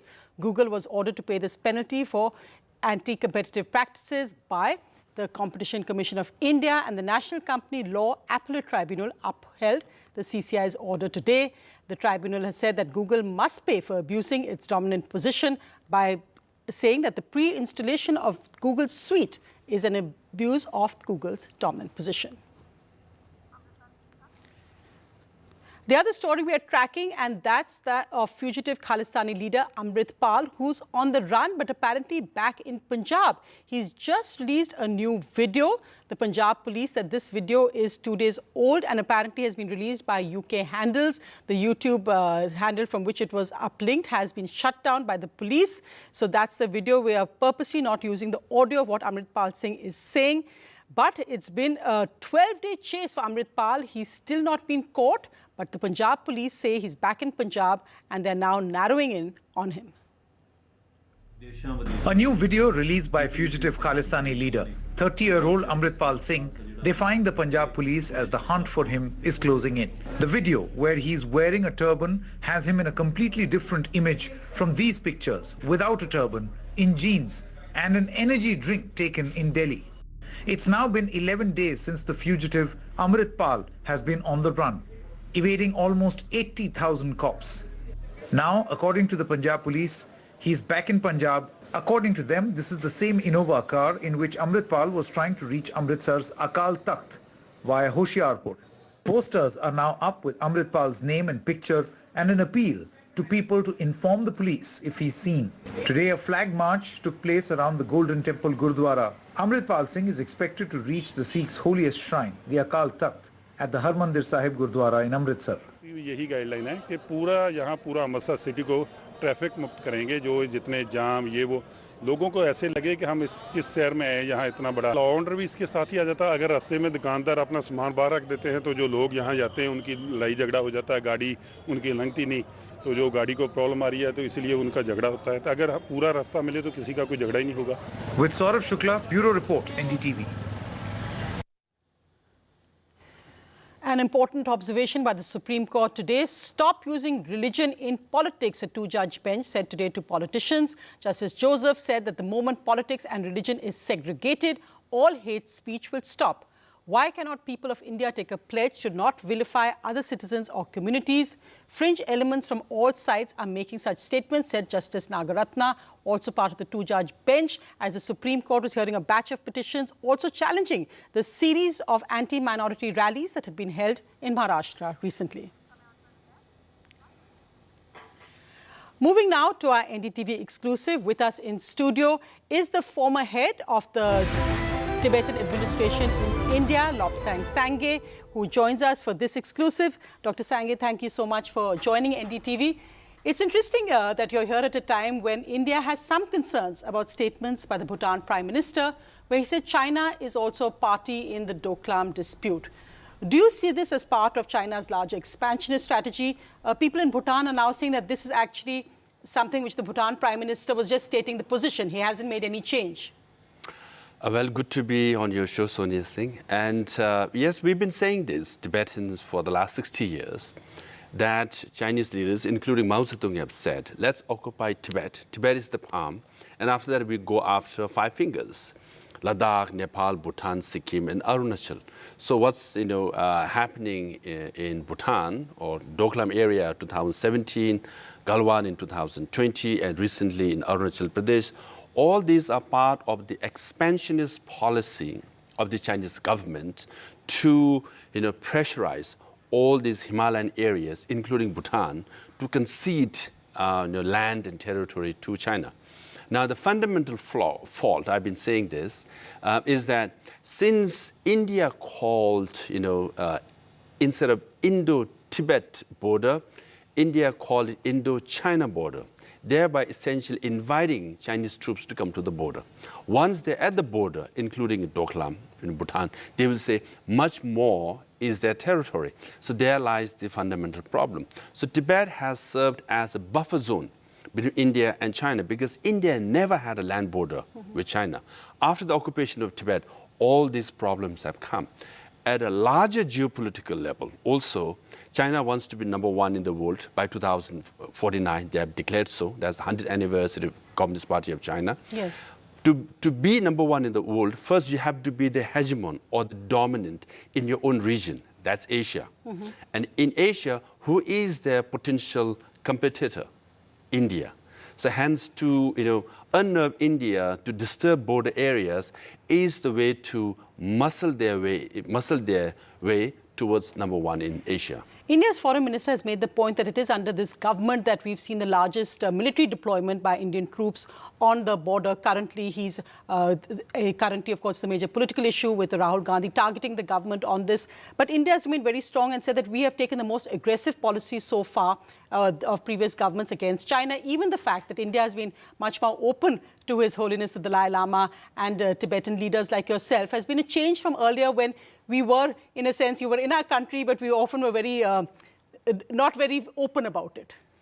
Now, India has been the main supporter for Tibet, and Indian people has been the main host for Tibetans, and that's for sure, whichever party it is. Yes, since Doklam, the Chinese troops from the other side, 20,000 or so came. India pushed 20,000 or so from this side, and Galwan, 50,000 of troops from Chinese side. India has pushed 50,000, and also in Arunachal Pradesh as well. So yes, I don't want to say they've been more aggressive, but definitely assertive. India is going toe-to-toe with Chinese troops on the other side. But this is the larger game plan, and there is expansionist and sinister policy. So India has to be very, very alert. It's not just in Bhutan, also in Nepal, Bangladesh, Sri Lanka, and Maldives, and obviously in Pakistan. So Chinese presence, is everywhere. Do you think that, in the sense that besides the military deployment, the stepping up of Indian infrastructure on our borders, especially in Arunachal Pradesh, has been another area we've been very assertive on? Also, one advantage, and now that you are in the US, you may see this, that India and the US perhaps looking more at a strategic partnership against China, coming together with the US also recognizing that China is no longer somewhere where it's easy to do business with or to ignore its expansionist plans just to do business with them. Yeah, with the US, you have Quad, US, India, Japan, and Australia as a partner. Essentially is to, not contain, but, to be aware of China, for sure. And as far as infrastructure is concerned, I would predict if there is a war between India and China, it will be in the area of Arunachal Pradesh for two reasons. Number one, in 1962, Chinese army did come and win, in Arunachal. They moved all the way to Tezpur, which is in Assam now. Number two, China has built major infrastructure on the other side, in Kongpo area. They have a military airfield, 600,000 passenger planes, passengers land in that airport. And they have a high-speed train coming from Lhasa to Kongpo area in 3 hours. And they have highways. So on this side of the border, Arunachal, yes, much need to be done as far as infrastructure is concerned. Not just in Arunachal, whole of the area. Now, my guess is that there is less likely, of course it's dangerous, less likely to have war in Sikkim area because Chinese troops did come in 1967. They got defeated by Indian troops. And in the Galwan Ladakh area, infrastructure-wise, right, the supply chain is very challenging even for China.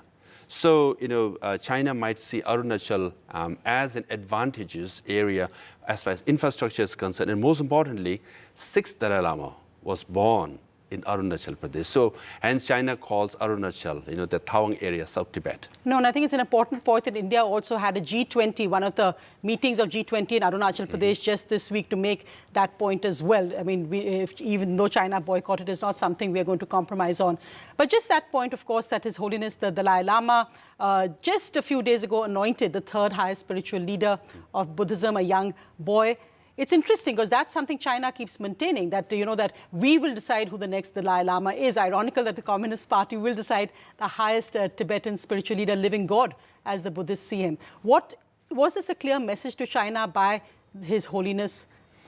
No, it was not a message. It is just a natural act on the part of His Holiness Dalai Lama to recognize 10th, Khalkha Jizun Thamba, who is the most eminent spiritual leader of Mongolia, because Mongolians follow Dalai Lama as their supreme spiritual leader.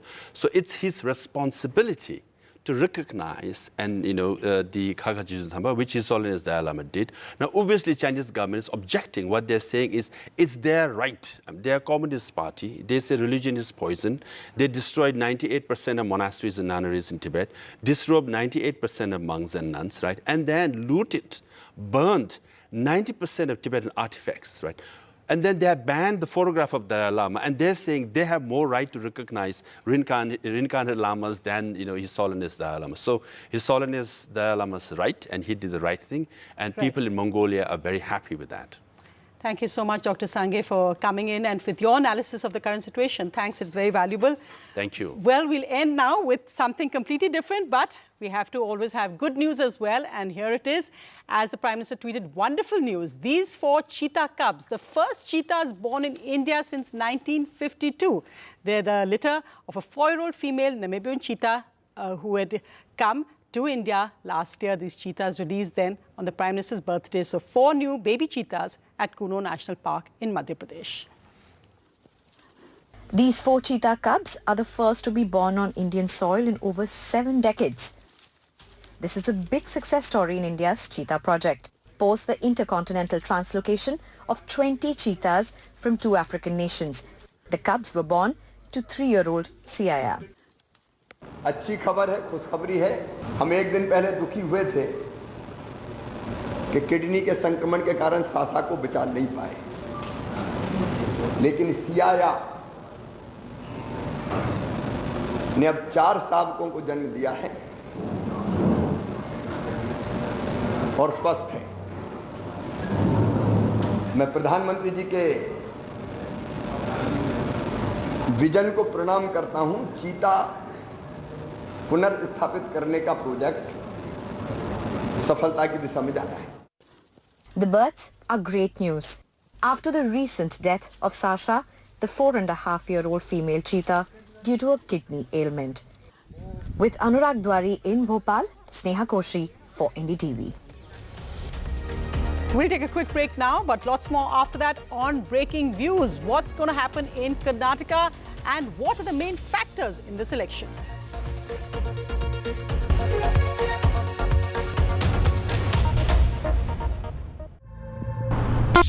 20 years since we started, this music has been with you. Now, we want you to share your version of it. Let your inner artists out by creating an incredible remix of the NDTV signature track. Log on to ndtv.com/best of NDTV. Get inspired and submit your rendition. One winner gets an all-expense paid holiday for two. NDTV 24/7 20th year celebration. This is NDTV. No noise, no shouting, and most importantly, no lies. Our lead story tonight. Big international story. India is closely watching it.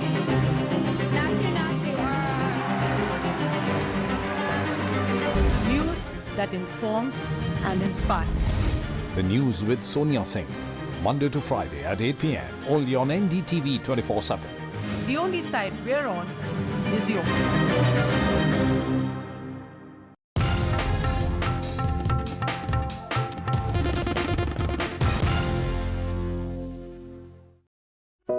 Cross the distance between darkness and vision.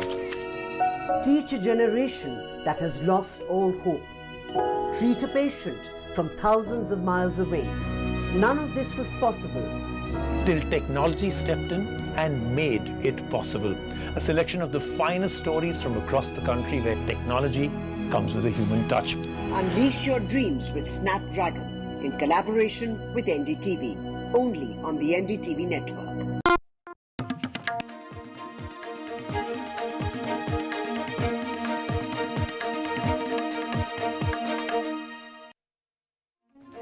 Good evening and welcome. You're watching Breaking Views, the show where we get you all the views so that you get the complete picture. I'm Sanket Upadhyay. The dates for Karnataka have been announced. 10th of May is the date of polling. 13th of May, the date of counting. But a number of factors in the state of Karnataka are at play as the state goes to polls in a single phase. Let's quickly put them on the screen one by one on the various factors that will be put to test. Because, you know, the other details, region-wise breakup and all those things, you will get that analysis a lot. But what are the key factors that will be put to test, both at the state level and at the national level, on your screen right now? Number one, an opposition unity against the BJP will be put to test. Can the Congress and JDS come together? And then, will this then form the base for future alliances in other states? For instance, in Telangana, we know that these are political parties who don't see eye to eye. So will they come together if they're indeed very serious of aligning against the Bharatiya Janata Party? Point number two, what is the post-Yediyurappa leadership plan within the Bharatiya Janata Party? Now we do know that Mr. Yediyurappa is the tallest leader. He has been in and out of the BJP, but he was the reason why the BJP came into existence in its southern bastion. The BJP is very closely affiliating itself with this old trusted hand in public rallies. But what is the succession plan? Is Bomai the succession plan? Because clearly in terms of projection that does not happen. Will the Chief Minister continue as face of the Karnataka BJP? That's going to be the next test. Or will there be another change? And the BJP is no stranger of changing chief ministers and the face, either mid-term or just before elections or after the elections. Next big test, Modi's popularity in this southern bastion. Can Modi prove to be that big political glue within the BJP to get all these differences away and install the BJP one more time? Or will the Congress come back to power in this state? The next big test, corruption allegations and 40% cut impact on elections. We all know the allegations by the Congress party, the pay CM allegation, contractors up in arms, saying very clearly and writing to the Prime Minister that there is a 40% cut money business which goes on in Karnataka. Will all of this impact the voting pattern in that state? The other big issue, and I feel that this is a very, very significant issue which will be put to test, is the efficacy of hate experiments. This has been the foundation of all polarizing commentary in the past 1 year. Whether it is Azan, Hijab, Halal, Tipu Sultan, topmost leaders have been commenting on these issues from Karnataka. So if this is indeed a hate experiment politically, is it going to necessarily work, or is this a sign of desperation? And last, a point which was mentioned by the Election Commission as well, the point on urban apathy. You see in the state, the voting percentage in 2018 was 72%. However, Bengaluru, the voting percentage was in the range of 51 to 57, around 54% on an average. So will this apathy continue, or will this issue be addressed? Can Bengaluru rise up and vote more to have a greater say in the problems that Bengaluru faces? This is a city with huge problems, from potholes to traffic to overflowing lakes to rainwater not going away, in fact rainwater entering houses, all sorts of problems. But voting percentage is low. How does one fix that? But while all of this is happening, what exactly has made the headlines from Karnataka on your screen right now? You've got a retail bribery allegation in Karnataka, where the BJP MLA Ramesh Jarkiholi has promised 6,000 for each vote. This happened on the 22nd of January 2023. But on the 2nd of March 2023, visuals coming out of Congress's Siddaramaia's directive caught on camera, where he said pay 500 rupees to people to attend rallies. Apart from that, parties are competing over freebies, from saris to LED TVs to cookers. And while all of that is happening, DK Shiv Kumar has also been accused of distributing and throwing away cash in the public. So cash, money, revdi, all of that in the play in this election. So on the show, the big question that we are asking is, the dates have been announced. Will freebies and money power set the poll agenda in Karnataka as these dates have been announced? I would like to introduce our guests. Vasudev, Congress spokesperson. We also have Pratap L. Kanagal, JDS spokesperson. Neeti Jain, BJP national spokesperson. Professor Chandan Gowda, professor at the ISEC Bengaluru, and Pooja Prasanna, reporting head of the News Minute. Thank you very much to all of you. First, I would like to begin with you, Mr. Vasudev.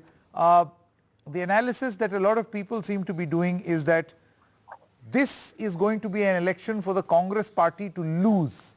Now, this was a very interesting analysis that happened from a political analyst.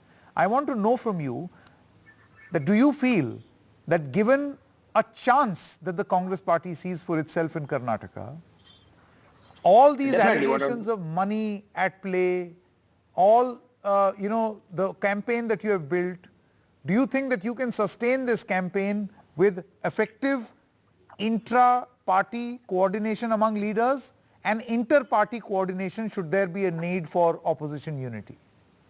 Definitely. One thing I would like to say, good evening, Sanketji and all my counterparts. The thing here is the people of Karnataka are totally vexed with the way the government is running on. Right? The double engine Sarkar has completely failed. This 40% Sarkar has failed in 90% of the promises which were given. They have to go definitely. Right? In regarding this DK Shiv Kumar incident which has been happening since yesterday, I want to make it very clear that the way the issue has been, the incident has been showed in the wrong light. Right? So there was the yatra which was going on, and in the way he has seen a God's chariot with two artists on. And there is generally a traditional person who would like to offer something, and this has happened in a way, like in an incidental way. And if you see, only his left side of the camera was shown, and there was no view of the right side. So what's really happening, nobody knows. So here, what I would like to say is, this 40% Sarkara Commission, the Karnataka State Contractors Association, its president itself has written several times to the Chief Minister, and the Prime Minister himself writing about the 40% commission. And there was a tape with the senior minister Ishwarappa also has been asking that kind of 40% commission. So here what happens is the BJP does not have any issue in this election. They have no development agenda at all. If you see a few months back, it's the BJP state president Nalin Kumar Katil himself has said to the cadre that do not talk about the small petty issues. It means small petty issues like the drains, the roads, the development and all that stuff. He clearly told that you talk about the polarizing factors like the Tipu Sultan, the love jihad, the hijab and whatnot. So here it's very clear that the BJP has clearly failed in running the state in a proper way. Okay, I'm going to get in the BJP here to comment on this, but and let me tell you one major thing. We have sent 25 MPs from Karnataka to the Lok Sabha, but still there is a huge gap in the GST reimbursement. Around 19 lakh crore was paid in the state of Karnataka as a GST, Mr. Vasudev, and if only you could around save some for the rest 3.92 lakh crore was given back. Yeah, so 25 MPs from the Lok Sabha have literally failed in maintaining the kind of a central I'm going to come back to you also, save something for your second round also. You've mounted a huge attack on the BJP. Pratap L. Kanagal, you see a lot of, we have seen that whether it is the Congress or the JDS, I don't think that they are, the relationship is extremely pleasant right now. There are allegations that have been made by one another of being or helping. Like for instance, the Congress alleges that the JDS is playing into the hands of the BJP. It's very soft on the BJP of late. What does this do to opposition unity then?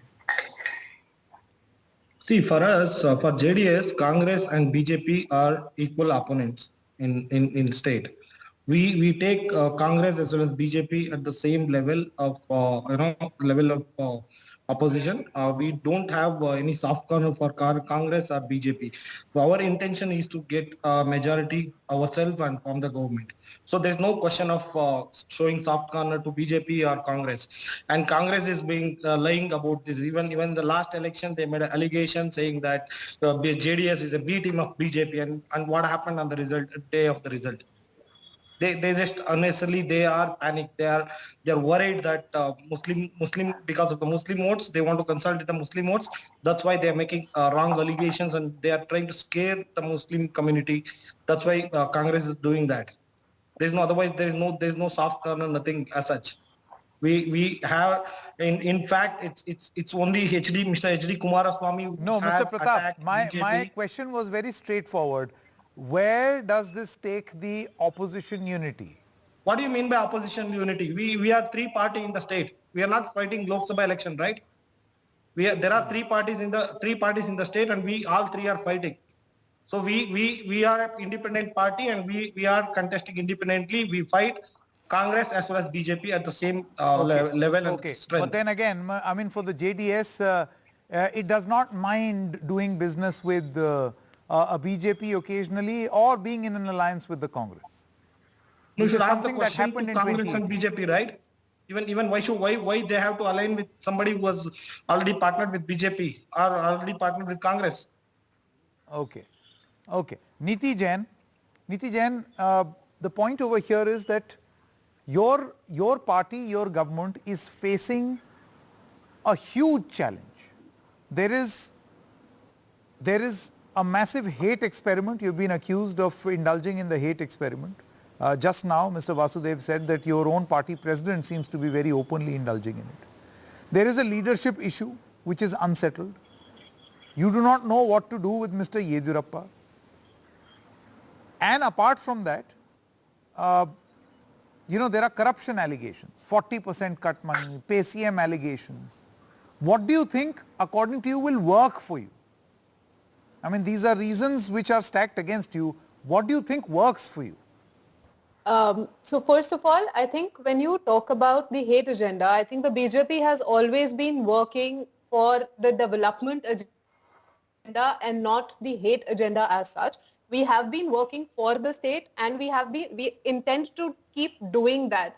The Congress spokesperson was saying earlier that we are not talking about development. Sir, I think it is your party that is only talking about BJP, that is only talking about what BJP is doing and not doing. I don't think I've ever heard in a single rally of yours, no matter who's done it, about what your plan is for BJP, and to come up and tell us that we have done nothing I can give you an entire list of what BJP has done in Karnataka. And you're talking about the allocation of money. I think the budget allocation was 37,257 crores is what the BJP has allocated, which is much more than you. And if you are talking about corruption and all of those things, you say that the state is vexed by BJP. I think the entire country is vexed by Congress, and it is just the kettle calling the pot calling the kettle black. And for you to come up and make those allegations is one thing, but I don't see the Congress party taking this to the court. So you can make political allegations, so to say. It is, and the third question, Sanketji, you asked was about the leadership. I think our leadership is pretty decisive. What you are talking about is Siddaramaiah. There is Mr. Shiv Kumar, then there is Mr. Kharge's son. I think there are at least 10 people who want to be CM of Karnataka. So the leadership issue is with Congress, not with us. For us, Yediyurappa ji is a very senior leader in our party. Bommai ji has been the CM for a certain number of time. And for us, I think what the party says matters. In every state, not just Karnataka, the Congress is facing a huge amount of infighting. Okay. So coming out and questioning our leadership, when we have been very clear, it is Modi ji in the center, it is the state leadership, and whatever is decided going forward will be I want to come to you taken now. What according to our you own is going to agenda be is certain. Okay, Pooja Prasanna, what according to you is going to be that big X factor in the election? Do you think that corruption, leadership, opposition unity, hate experiments, urban apathy, as was spoken about by the Election Commission, which one of these issues matters more? Or is there that very hidden issue which always is at play in all states in this country, and that is caste domination and caste factors, which then eventually come to the fore?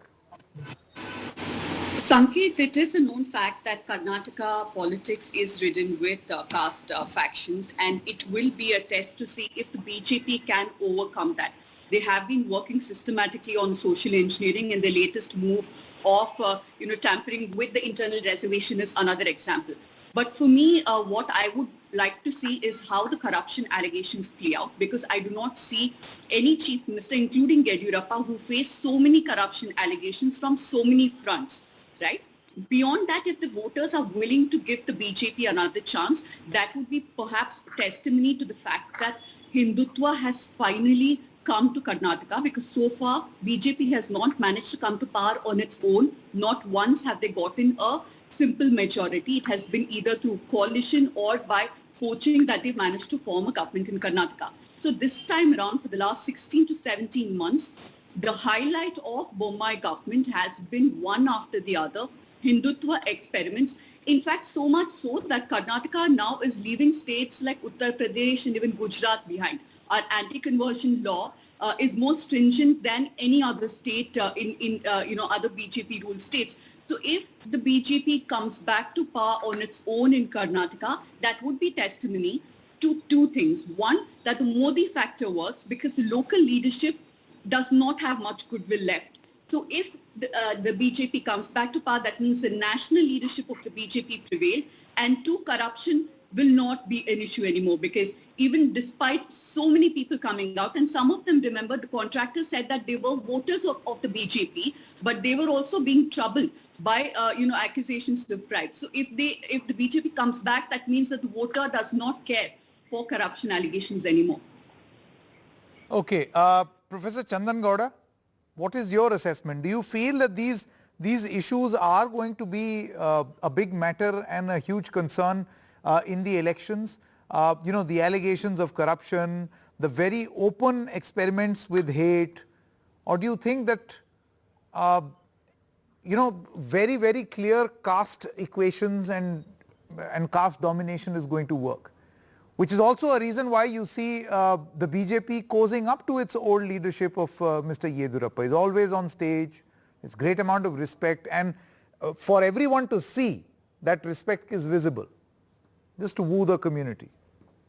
Yeah, to begin with the last factor you mentioned, I think caste has and will be extremely crucial in all kinds of ways for all parties, not just for the BJP.